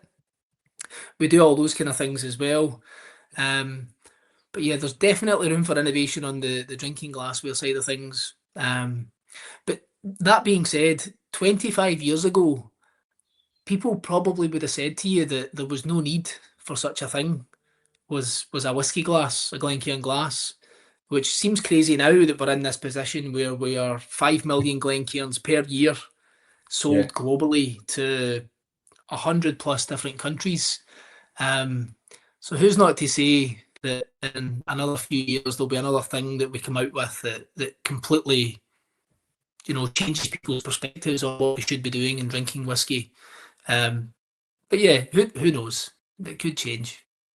Yeah. And of course, there's not this to Glen. I wish I had one here as well. I do have somewhere in this house. I just couldn't put my hands on it. It's the Crystal, the cut Glencairn, which is the most beautiful whiskey glass you'll ever drink from. So those ones, as a difference, it's the same shape, same proportions, but it's just handmade.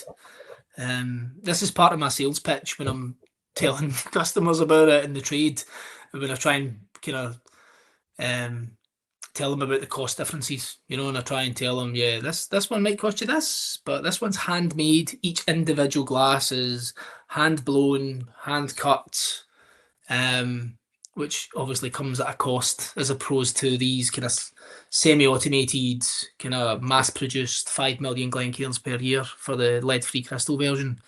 But yeah, they really are the Rolls Royce of the glass, aren't they? They're the kind of phenomenal. They're really, really nice.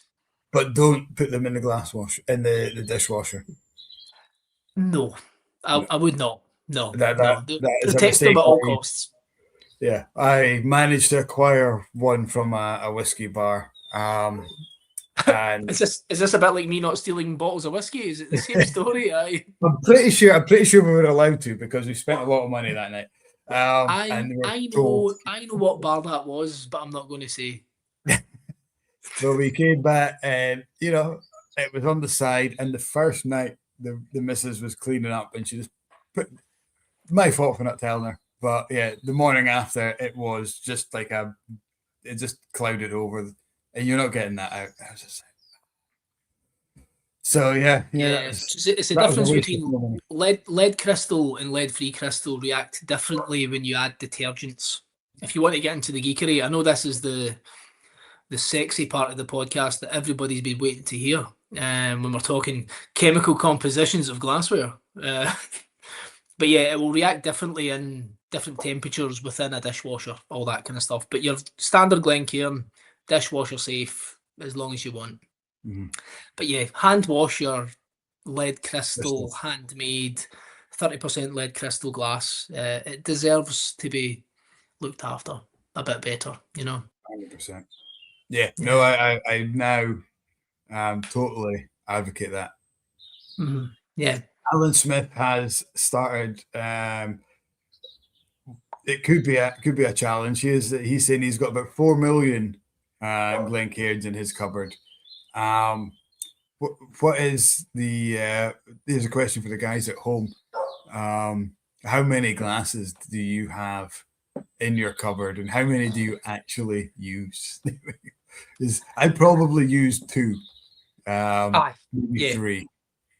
I mean, we all get a Glencairn when we go to a whiskey festival. Most of them have a Glencairn. I love these ones, the wee dinky ones. That's a Glengarry one. That's for Kat who can't make it tonight. Got the wee Glengarry. I'm not joking. I've got about 40 of these wee Glengarry ones. The wee Glencairns. Yeah. Yeah. I love them. But you could always be doing me more. Come on, Mike, we've got shareholders that need to get their returns, so we should all buy more, shouldn't we, surely? Oh, yeah. I've never said no to a Glencairn. Aye. But it always baffles me the number of Glencairn. I mean, even me personally, the number I have in my cupboard, as you can imagine, as a person that's working within the company. And it's always the same unbranded standard Glencairn that I always reach for. But I've got ones in there from, Whisky Live Paris, Kentucky Bourbon Festival, Dramathon, all the events that I've kind of, the big hitter events that I've attended, but you always end up just going for one with no branding. What I do anyway. Yeah. Well, that's the thing. You say, the crystal version, no 2 are the same. But in my cupboard here, apart from the mini Glengarrys, no 2 Glencairns are the same. I only have 1 unbranded one. Mm-hmm. I fished out 1 unbranded. Everything else is branded. So I have no 2 glasses the same. And I take it that's from a combination of gift packs or distillery visits, when you pick up a glass on a tour or whatever, these kind of things, yeah? Yeah. Festivals, tours, gift pack, when you go to, we're lucky enough to get to go visit distilleries, the job and stuff, and I take that home with you, that kind of thing. And it does, you think a Glencairn doesn't take up much room, but you put them side by side, they're not exactly stackable. Yeah, exactly. Mm-hmm. When we're talking whiskey glass innovation, stackable whiskey glasses. Say that again, sorry? Stackable whiskey glass. It's something we would love to be able to fix, but it would then be changing the whole shape of the glass. Everywhere from Delilah's bar in Chicago to the Pot Still in Glasgow, and everywhere in between, I get the same feedback of they're a pain in the arse to store for us. Unless we put them back in their trade boxes and we keep them in the back. Yeah. And even then, they come out of glass wash and we need to drip dry them. They're a bit too bottom heavy, so we need to put them upside down. Yeah, that could be the next innovation for us, is to give on-trade and consumers a way to store them a bit better, because it is difficult. That's Grandma just then saying that Killeen's sleeping now. She saves the day. Quick text.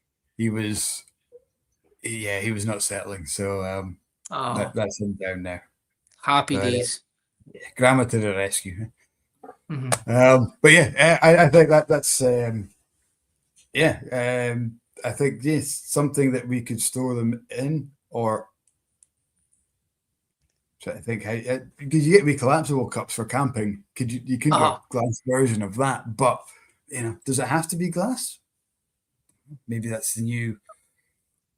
I would argue that it has to be, because it would kill your business overnight if it didn't. It's kind of in the name, isn't it? Glencairn Glass. Yeah. It's Glencairn Tupperware, Yeah. like something totally different. But there is something I think about the quality of the glass. I think what you pour your whiskey into does subjectively give you an influence on what you're tasting. You don't then, back to my previous marketing comment of, you don't go to a restaurant and the food comes out on a paper plate and you go, this is going to be magic. This is going to be good. The whole presentation, the whole theatre of drinking your whiskey is vitally important to the whole kind of thing. If that's the way you want it to be, I suppose. If you want to just pour your whiskey in a tumbler and knock it back, fire away, that's what you can do. But yeah, we would always argue your best way of getting the most out of your whiskey would be in the Glencairn Glass. That sounded like an advert there. That didn't mean to go down that road. Well rehearsed. You've said that before. I've said that 6 inches for the mirror every day for the past 6 months.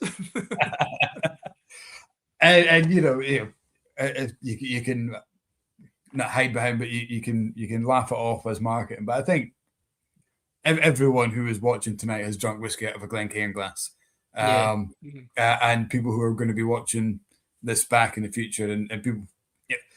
I think it's just, as I say, synonymous. And Paul, I've mentioned him 4 times this week, but he mentioned again is that he got into whiskey at the right time when whiskey, early 2000s, was becoming marketable. It was becoming a thing where people were getting interested in, and not just as a drink, but as an industry, as a tourism point, as a distillery centres were opening up, and he even mentioned Glencairn were coming on the go, and that was really kind of. But and I think you guys got in there at the right time. It could have been, as you said, probably 40 years earlier, maybe, if Raymond had followed through that initial if Raymond had got his act together, he could have been another 50 million glasses into his journey. He'd be on he'd be on the moon right now. He'd be the first guy on the moon to have a house. When you think about the glass sales and the money involved and that kind of thing. How many Glencairns does it take to reach the moon and back? I'm annoyed with myself because this is something I know. I do know this statistic, but I can't recite it right now. This was one of these statistics that we put out on our 25-year anniversary. So when you think about 50 million Glencairns stacked, one on top of the other, there was a statistic about the moon. It might have been to the moon and back, but that might also be complete nonsense. But it was something ridiculous like that. Wow, I'm almost tempted to type that into Google right now. But yeah, I've just received, believe it or not, a WhatsApp from someone listening, talking about the way to fix storing your Glencairns, and I don't know if this is going to appear. And it's like the wine racks. Yeah, described as from Brian Malt Musings as hangers. He put a comment on saying, he put a comment saying, "I've got hangers, which will store." So Brian, we used to do some whiskey tasting with Brian during the lockdown days. So great to have you on, Brian. Good to see you again. But yeah. When he mentioned hangers, I see his comment up here. Great hangers. I had in my head that I don't know what he was talking about either to begin with. I'm thinking coat hangers that he just bend into the shape is what I kind of thought. But in the bar, in the Foghouse bar we've got, it's wine racks, basically, wine glass racks. But we use these as our standard pour, and they fit into the wine racks perfectly. So you can just put them, knock them over. Quite handily, quite easily. It's these little buggers. You can't get them in that rack. This is slowly about to become a sales pitch. Forget the podcast. We're going to have to get you some Glencairns into Inverurie. I do know a company that does the racking for Glencairns, but they're based in North America. A company called Crescendo Media. Well, that's their business. I don't know what their consumer-facing business name is, but they sent us some samples. We do loads of them. We supply them loads of glasses out to North America. But they do racking that goes alongside your wine glasses, goes alongside everything else that has a stem and a base. But they've created something for that, which has come with challenges, now I might say, because we get quite a lot of counterfeit Glencairns, as you can imagine, with the success of the glass. The proportions are similar, very similar, but it might be that the base is a bit wider, it might be a bit thinner. So when Justin at Crescendo Media, his business he's got a lot of products that are associated with ours. So he does these wine rack style ideas where the Glencairn slots in, and he supplies them out to businesses in North America and beyond. So when they're buying these racks, and then they've actually accidentally bought fake Glencairn glasses, and they're trying to put them in the rack, and it's just kind of knocking against it, and he's like, I'm getting messages saying, your glasses have changed. Is there a problem with these? You're going to have to talk to someone about this. And then it becomes that whole, it's not us, it's them. And which is a constant battle for us. Earlier I mentioned that we now have a China market manager or an Asia market manager. And trying to get a placehold in the Chinese market for the Glencairn glass and all the other magical products that we do. It's extremely difficult because as a country, they're so proud of what they've achieved in the replica market, to make it a polite kind of saying. They take pride in saying that you could buy a Louis Vuitton bag from Louis Vuitton, but we can do it for half the price. And it's the same materials, it's the same metalware, it's everything. So being out there and seeing all these big brands using fake Glencairns is difficult for us. But it's just part and parcel of the industry that we're in. Who do we have here? Is this a spaniel? No. Yes, this is Lilo. This is one of our spaniels. She's the more flexible one. The older one probably couldn't jump up anymore. Hello. Yes, I see you. What do you think of this? You gonna have a whiskey? No. This is Lilo. Must be a Capita Glass fan, because that was in a Glencairn. That's the problem. She's I see you. Yeah, that's my ear. Come on. So both at the same time, Diego and Dave Ferguson came up with 3.34 billion, which I imagine must be the amount of Glencairn glasses to the moon. Is that just to the moon or the moon and back? Yeah, we need to know. These are the questions that your viewers really, really want to know. This is the stuff that keeps people up at night, isn't it? I'm going to be asking myself when I get to bed tonight is, how much whiskey would it take to fill those Glencairn glasses? That's the next question, that we need to get to the bottom of. I'm definitely talking mince then, by saying that was a statistic that it was the moon. It must have been to break the Earth's atmosphere. I don't know. There was one of these marketing kind of things. The circumference of the Earth or something like that, maybe. Yeah. I really should know these things. We have Reb, or Mordecai is on. He's a regular viewer. He has said, why? Oh no, sorry. He's been collecting Glencairn glasses for decades. He's noticed that the rims on the old ones from 20 years ago are thicker. Today's Glencairn rims are definitely thinner. Just saying. He's added that, just saying. He's not wanting an argument, he's just saying.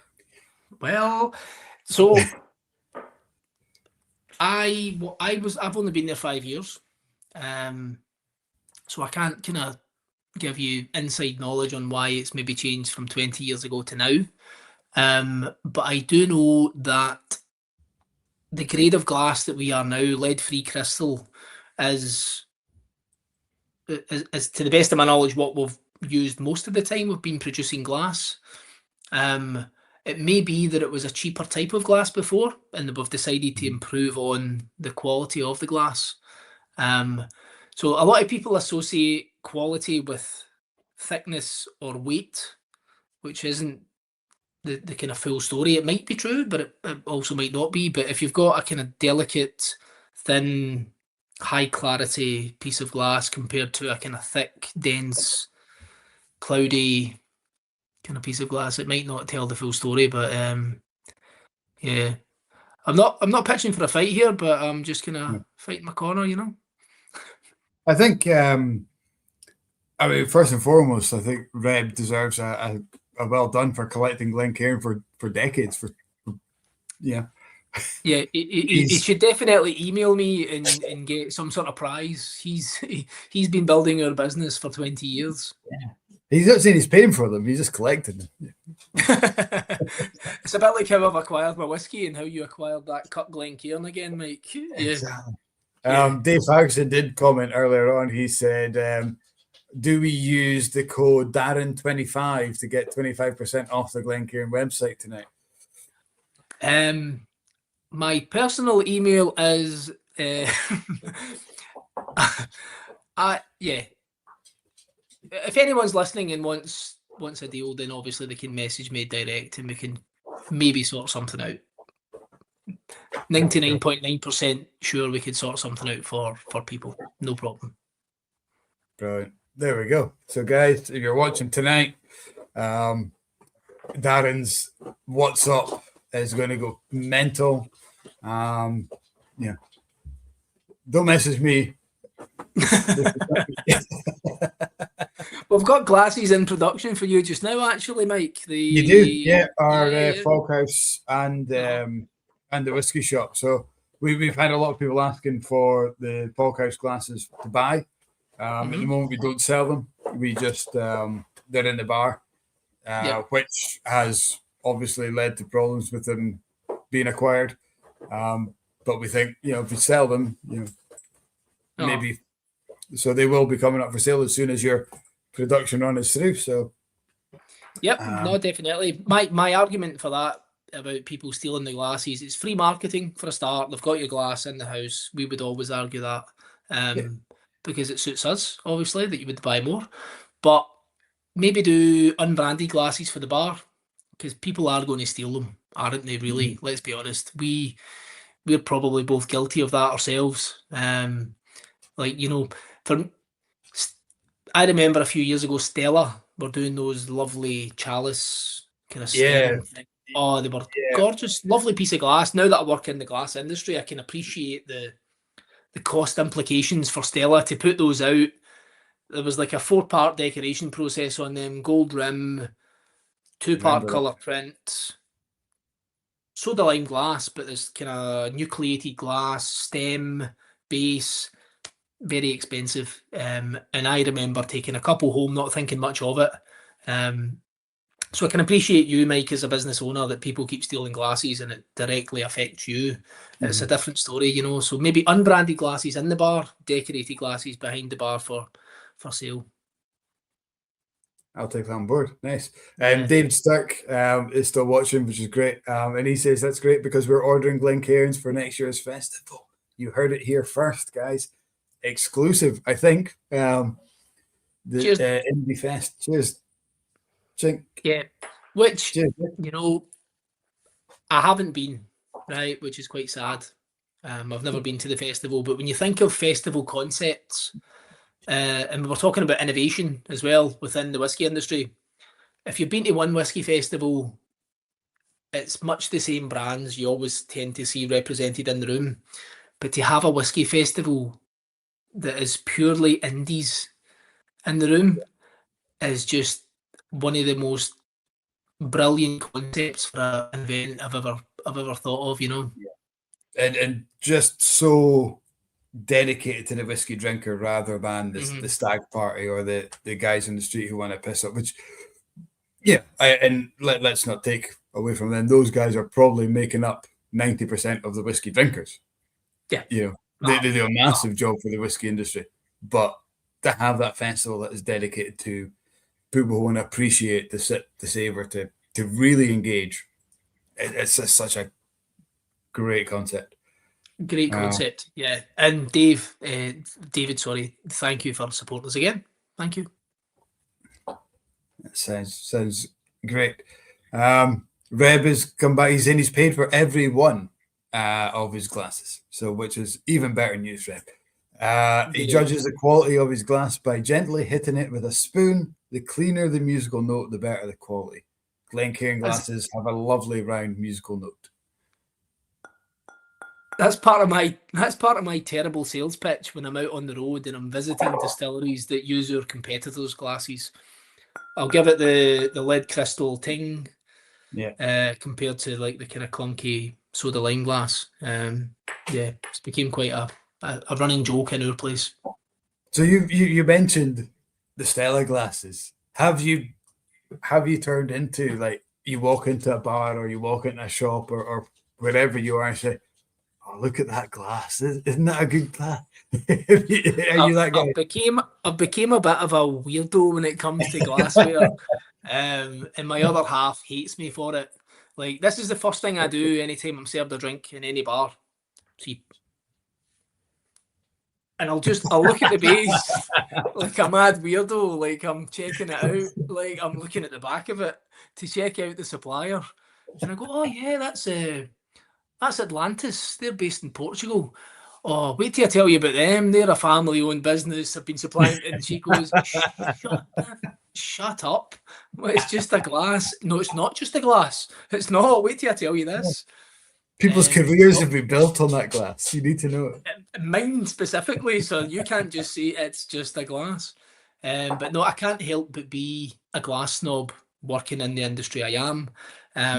But we feel so highly that the glass is important in the whole kind of theatre of having a drink. Not as important as what's in the glass, because that is vitally important to why you've made a decision to use a decent glass to appreciate it. But yeah, anytime I'm in a bar or a fancy bar, should I say, where you expect them to serve it in a certain way, and it comes out not the way you expect it, you subjectively think, what's the point? Why have you went to all that effort to shake the cocktail, make your garnishes, people spray them with gold foil and all that, and then you put it in a terrible wee glass? It just doesn't make sense to me. Yeah. But, yeah.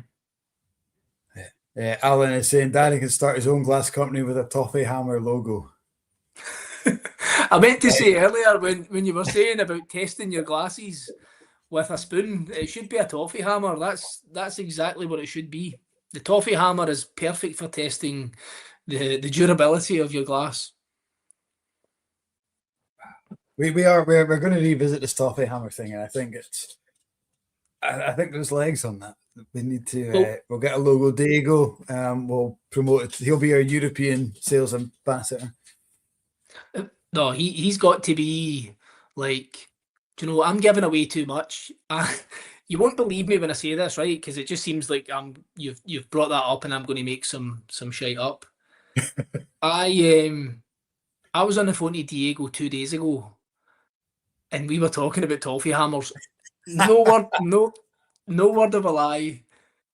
And yeah, Diego has plans for the toffee hammer and how we take such a small joke amongst maybe 3 or 4 people and make it the most ridiculous thing imaginable. And it all revolves around that toffee hammer story. And to give too much away, when you think about the Keepers of the Quake and the whole ceremonial aspect of becoming a keeper, the toffee hammer has a place, and it might be more important. It might just be bigger. I don't know. It might be. I mean, you think back 200 years ago, 250 years ago, distillers had a wee confab like we're having now and said, you know what, we can sell this stuff. And, many would have thought nobody will buy that. And here we are.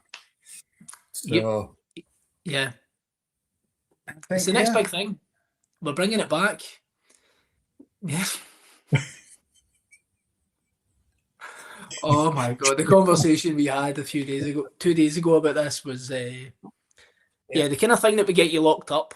It was like, you shouldn't have spent that much time on this conversation. You would think you'd absolutely done your nut. You had lost the plot.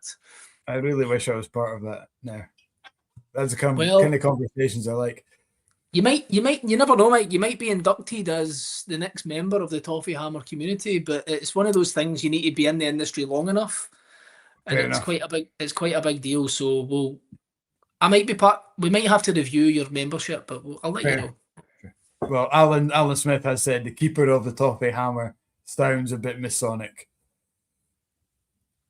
So we'll have to review the name. We're getting into a different topic altogether here that could lose me my job. So I'm going to refrain from commenting on that. I won't ask you to shake my hand. You're all right.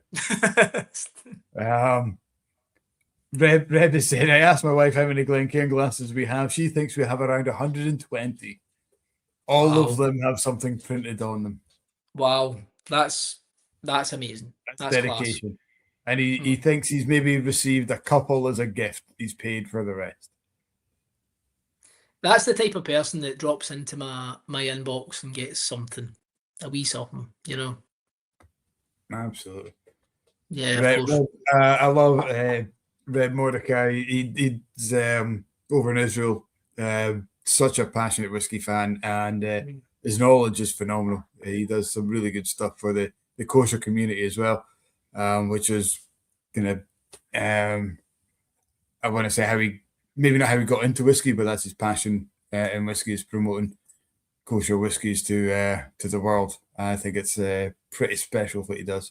And always like to drop in to our chat. Some of the whiskies coming out of Israel are like Milk and Honey, for example, is some of the best whiskey you'll ever try in your life. One of the worst brand ambassadors you'll ever meet in your life, actually, Shilton, if you've never met him.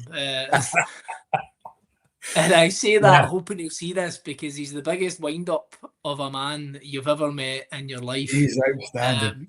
He was at the festival the indie festival, and he was the first person I bumped into when I walked in. It was like, hey, you doing great? And he's like, and he just had this kind of Jack D face. He just looked like a miserable bastard. I was just like, what's wrong with you? And he's like, no. But I think that's just who he is. He's been on the chat before, and he's been in the bar. He's a good guy. A character. Yeah. He's a brilliant lad. I think he was just in the wind-up.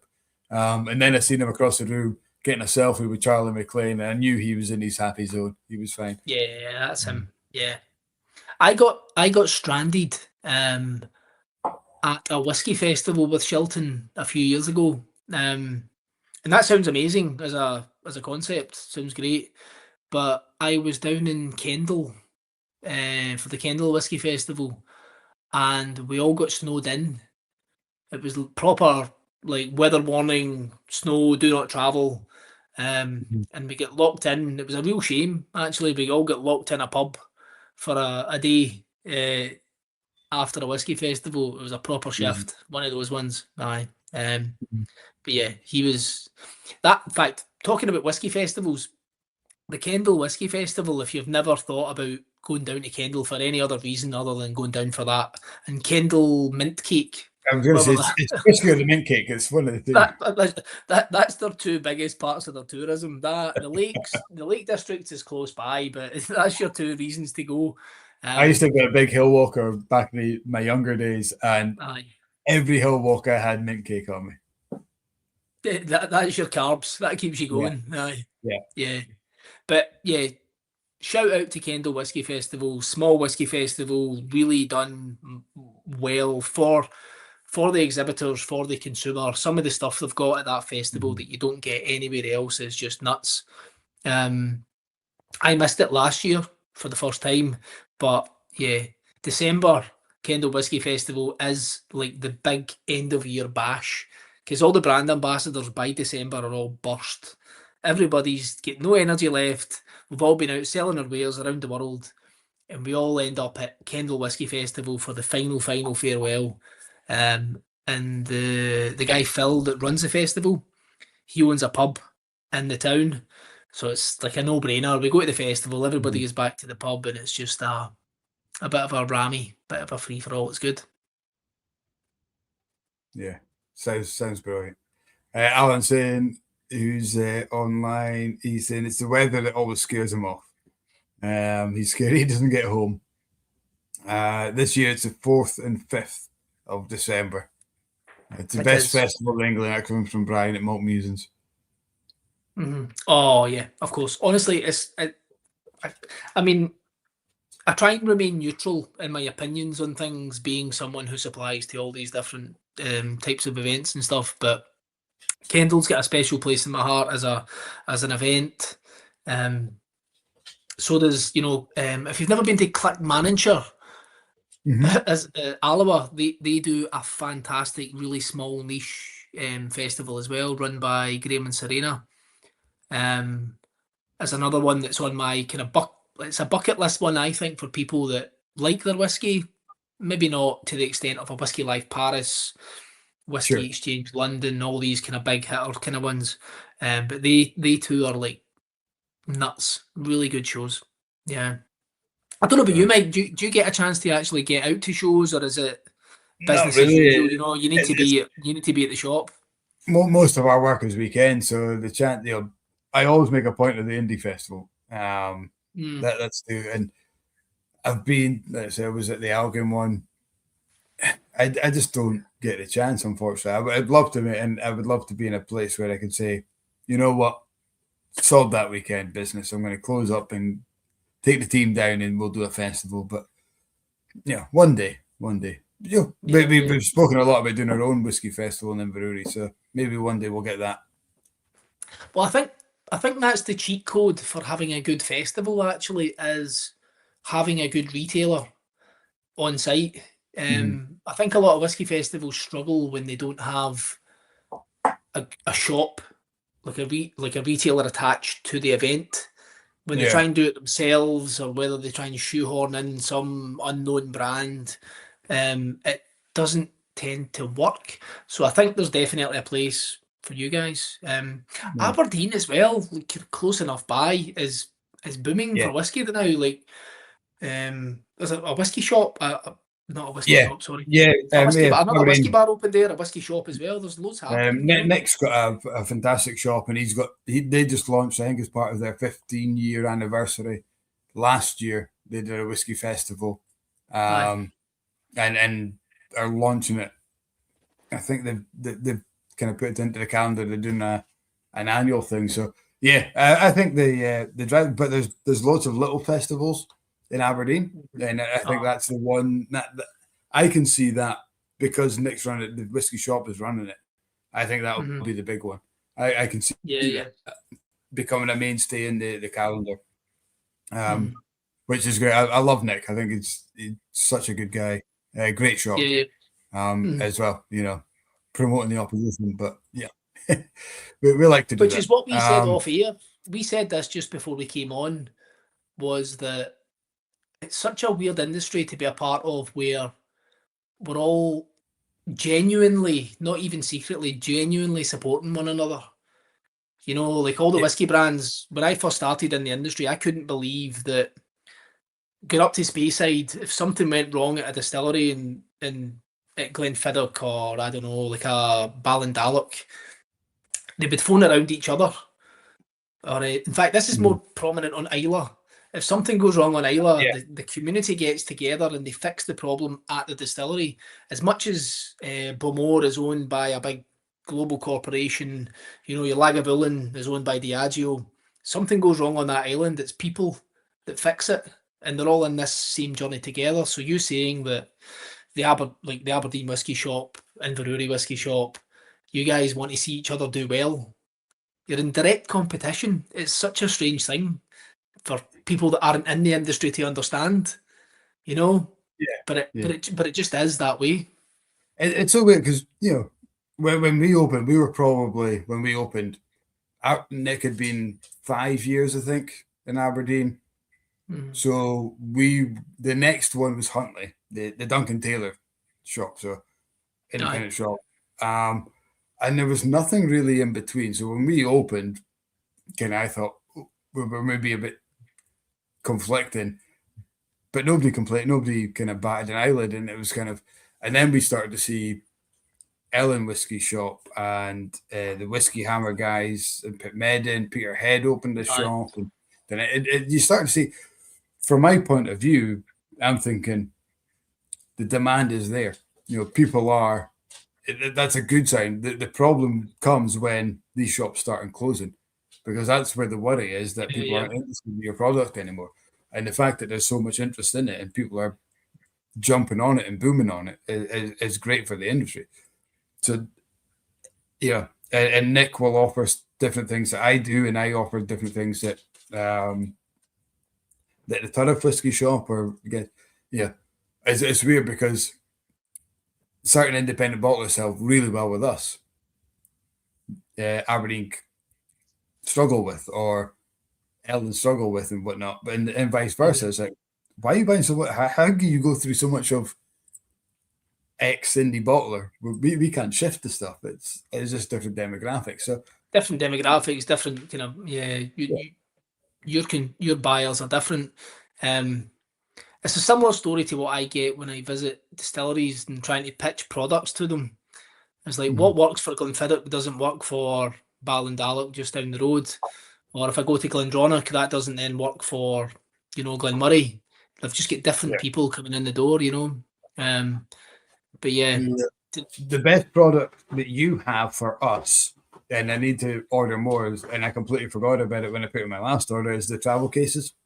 Because a lot of our customers are coming from Speyside to the airport, and it's like those they are sturdy.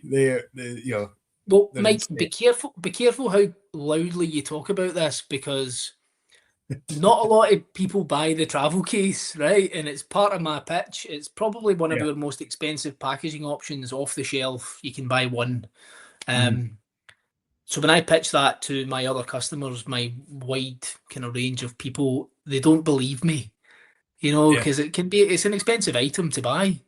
And expect people to pay for it. But is it 30 quid, but you get 2 glasses with it?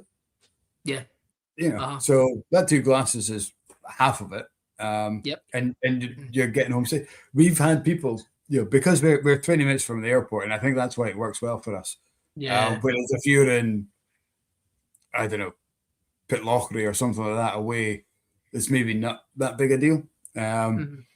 But we've had people come in and say, how much for the case? Blah, blah.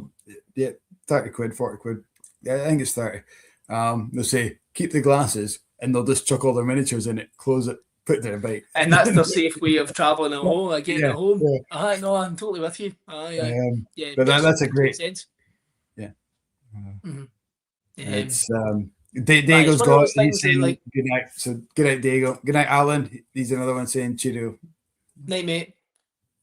Well, I'll see him next week.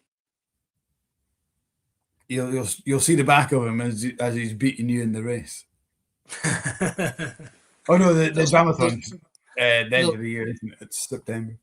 It's September, October. I can't remember exactly, but I'm prepared to put a wager if Diego's not wanting to be a sissy about it. You heard it here first. If he wants it, I've got it right now, and we can make this a thing if you want. Place your bets. Place your bets.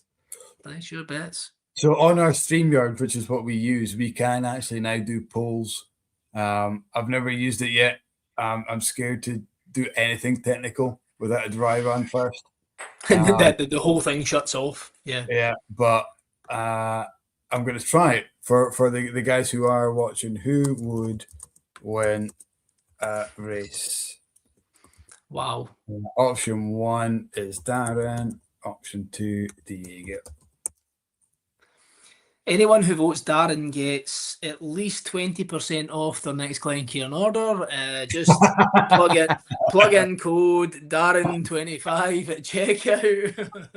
Anyone who votes Diego gets a visit to a sex dungeon, whether they want it or not. Wait there, how do I vote? I don't know. Has that gone up? I can see something on my screen actually. Yeah. There you go.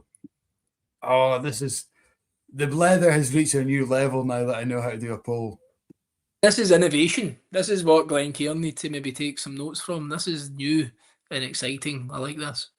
Do you know something? I don't know how to vote, but I can see it. That's the I can see it. I don't know, guys. Darren 25 got it. Darren 25. Yeah, people are voting. I don't know if they can click on. Can you guys at home? This is the first time we've ever done this. Can you click? Are you able to click, or do you just have to tell us? I've got no idea. Can't see how to vote. Yeah, it's not working for me on StreamYard, but I'm assuming. Oh, there's the first vote. One vote. Woohoo! We've got a vote. It's Darren. Happy days. 100%. We'll just close the vote there now, will we? We'll take that and we'll send it to Diego.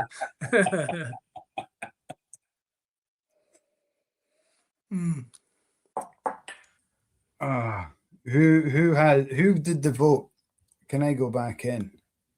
This is new ground for me. So I can't even see who voted anymore. It must be blind voting. It's a bit like politics. You don't know until the end. Yeah. Like who voted not to increase, single parent child benefit tax, all these people that voted against it, then you find out at the end. It's one of those ones. Yeah. So Dave Packerson voted by putting did you vote by putting number 1 in there, Dave? Just by saying 1. Is that what counted in your vote?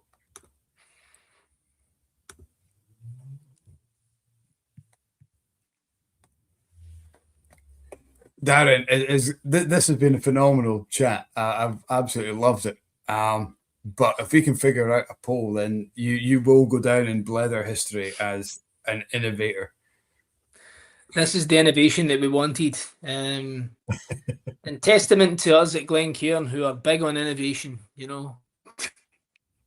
I'm glad to have contributed something meaningful that people remember and can look back on. Oh, push Darren and push live is what he's saying. That means nothing on my screen.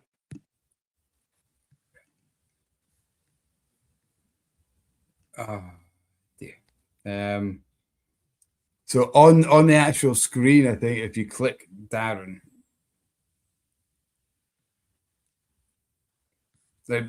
I now just have loads of people just want to push you down. Push me over. I get that.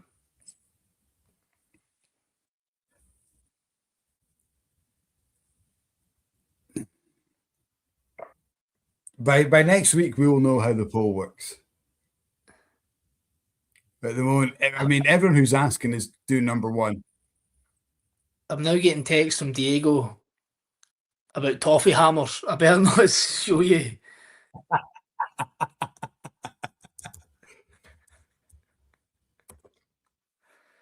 Oh, there's a whole backstory to this, but I imagine he's going to start something on the toffee hammer front that's going to be a big innovation. It's going to be huge. You'd be surprised that this is not the first implement with kind of background to it. The last time, the Friday First Indie Festival, Frank, who's not on tonight, who's Pete Head, presented me with a honey spurtle as well for my porridge. A hand-turned spurtle, which is a phenomenal. That's another dying art, is using a spurtle. So we've had these conversations before. These dying industries that need people like us to support them and get them back on their feet. You know, the So honey I think spurtle industry and the toffee hammer industry are relying on us as the Whiskey Blether podcast to make it happen. I definitely think a spurtle hammer off could work. Oh, a competition. Yeah, we could do that. Yeah. Let's see. I've just jumped onto our YouTube page to see if I can figure out how to do this.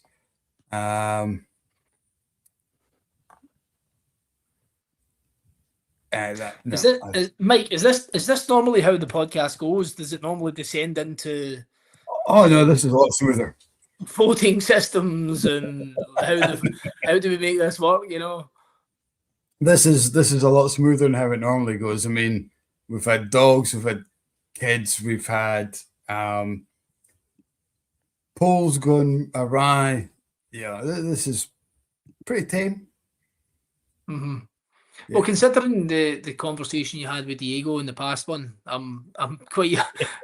It's pretty tame, yeah. Because we're still in a conversation we could show to our kids at the moment, so that's this is fine. This is one that's going to stand the test of time. But when you do a podcast like this, or you do any sort of kind of live, sort of communication with anyone that's recorded, actually, which is very important, and I don't do a lot of these kind of things, and you're genuinely scraping the barrel when you're asking for the sales manager of a glassware company to come on. Well, we asked for Raymond, but I think you he wasn't available. He's like, I'm joking. I'm a busy man. We'll send in the D-list person. But when you get asked to come on these kind of things, and you go, right, okay, I better get an understanding of what kind of questions are going to be said, whether I need to prep or what. And when you get a response back, when you ask them, what's the kind of conversation going to be? The response from Kat was, we like to just keep it casual, and it's a bit of a blether, so we just like to see what happens. I thought, right, okay, we'll see how it goes. Good, whatever. Yeah. That's what it is, and I think most people enjoy it for that. We like to drop the brand first and foremost. I know we've talked a lot of Glencairn, rightly so, and we do like to promote. You guys give up your time, and it's only right that we plug the life out. We plug of it, course. Maybe plug it, highlight it and stuff. But yeah. But what I like about guys like yourself is when it comes to the guys at home, they like whiskey. We want to talk a little bit about whiskey. Is that you're not tied to a brand, and we can say, well, you know, I like Daft Mill, you like Glenfarclas and whatnot, and there's no real brand. What we get from the whiskey guys who are coming on saying, well, I'm a brand ambassador for Tomatin is, you know what, I really enjoyed it because what about this expression of Tomatin? And of course, I could talk about any whiskey in that, and it is that relaxation. Drop the brand. We're talking to you, not we're talking to Glencairn. Of course. But obviously, there's guidelines in that, and you can't break any NDRs or anything like that. But the problem is we don't really have any sort of guidelines. That Glencairn just have this weird confidence that I'm not going to ruin the brand in one podcast, which shame on them. I mean, I probably should try harder with these kind of things. And there's a weird confidence that they have that I've not quite broken the Glencairn model quite yet, but there's definitely room for that. There's a great glass here. I'm not going to tell the name of it, but yeah. So I'm not getting angry. Just stay quiet, Darren. Don't say anything. They're about 3 times more expensive than you. Mm-hmm. So never heard of them actually. The regular Blether will know that's the glass I do drink it. And I said to you before we came on that there's something about it I just love. But we all have our favorite glass. My first favorite glass was a little highball. It wasn't that much shorter than this. A little bit narrower. It was a Jameson one, but it just had this kind of little curvature at the end here that I just like to hold. And it was honestly, it was all about how it felt in my hand. It didn't improve the whiskey. It didn't do anything there. It was just that, but it's just right. It was right for you. Yeah. Right, yeah. I mean, for me, getting back to this company mantra of Glencairn, we're quite comfortable in that we are the go-to generic place to be. You want the best opportunity to enjoy your whiskey as a general consumer. The Glencairn Glass is the place to go. But a lot of people want different things depending on the feel of the glass in your hand, depending on where you are in the moment. Like you said earlier, could there be a collapsible glass that's good for people hiking and going up the different kind of Monroes and these kind of things? There's no one size fits all for everything. But we firmly believe the Glencairn's the best way generically to enjoy your whiskey. But not to say when you're having a special moment of I try and think of these special moments I've had. I was at the Johnny Walker experience in Edinburgh. In Edinburgh, there was the I can't remember the name of their fancy bar, but they were starting to do Michelin star style food and all that kind of stuff. And we were there on some sort of kind of invite collaboration thing between us and Diageo, and they poured us like I don't know, it was like a 40-year-old Brora, and the way they brought it out was in this stem, tall, kind of slender tulip glass. And I was there with the managing director, our now marketing director, and a couple of other people from Diageo.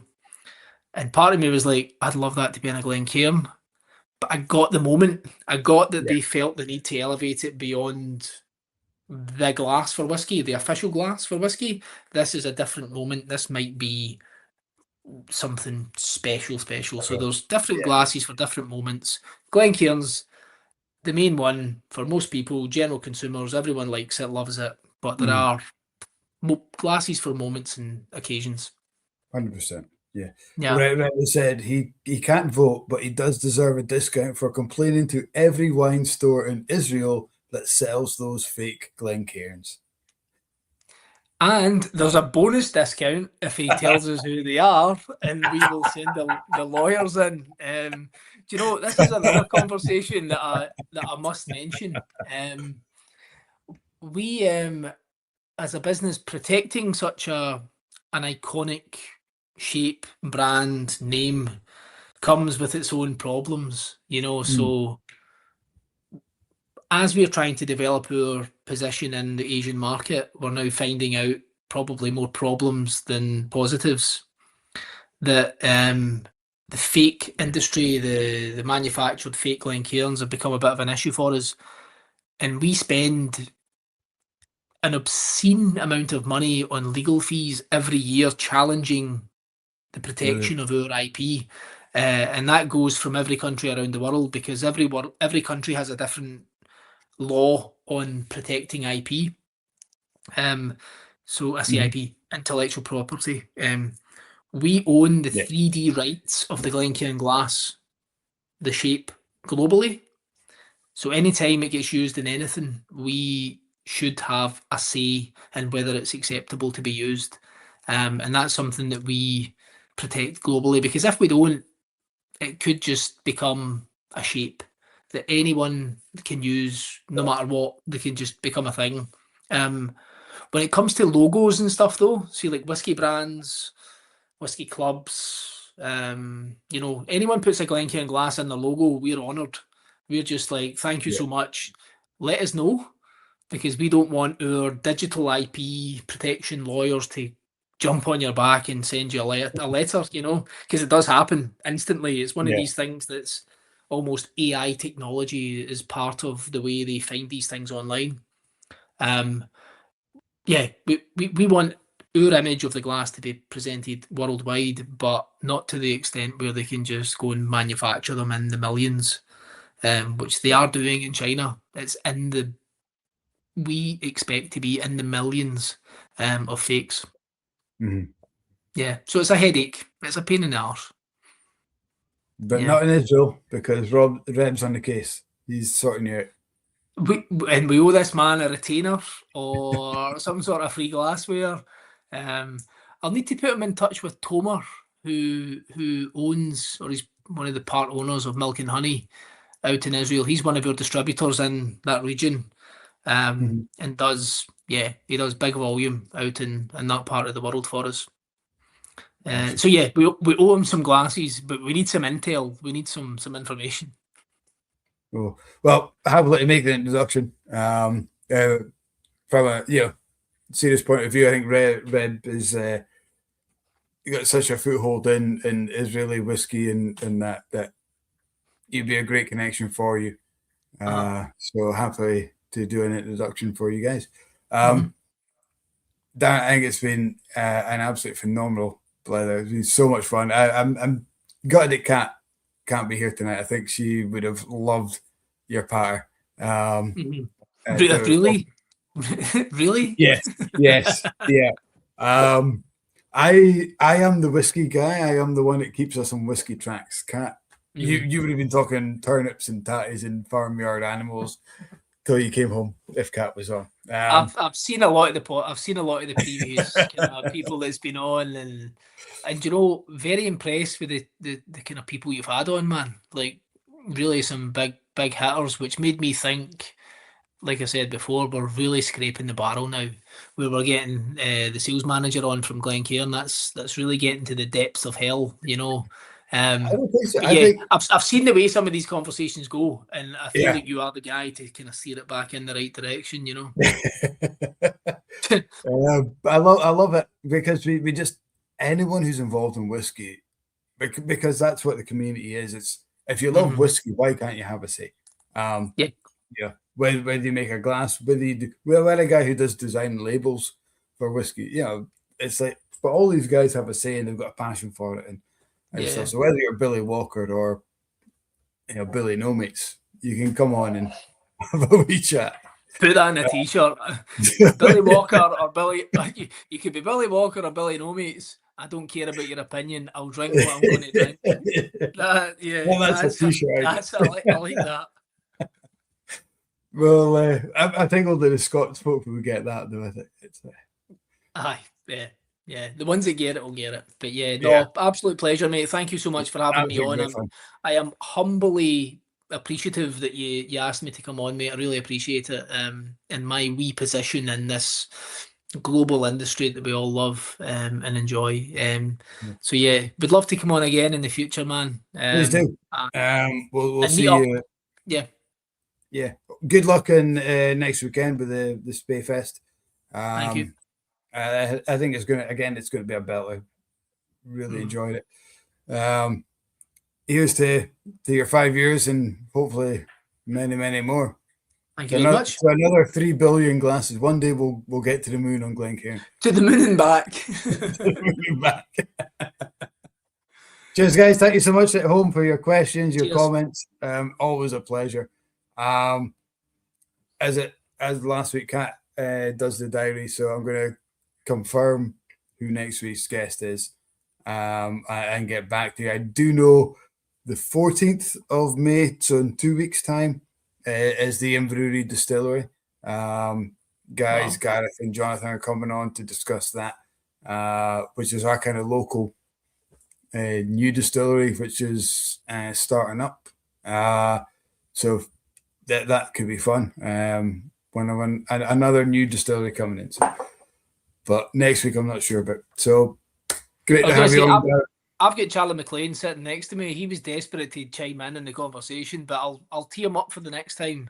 We'll talk to him next week. Yes. I mean, knowing Charlie, it's pleasure, mate. Thank you very much. Yes. Good night, guys. See you again soon.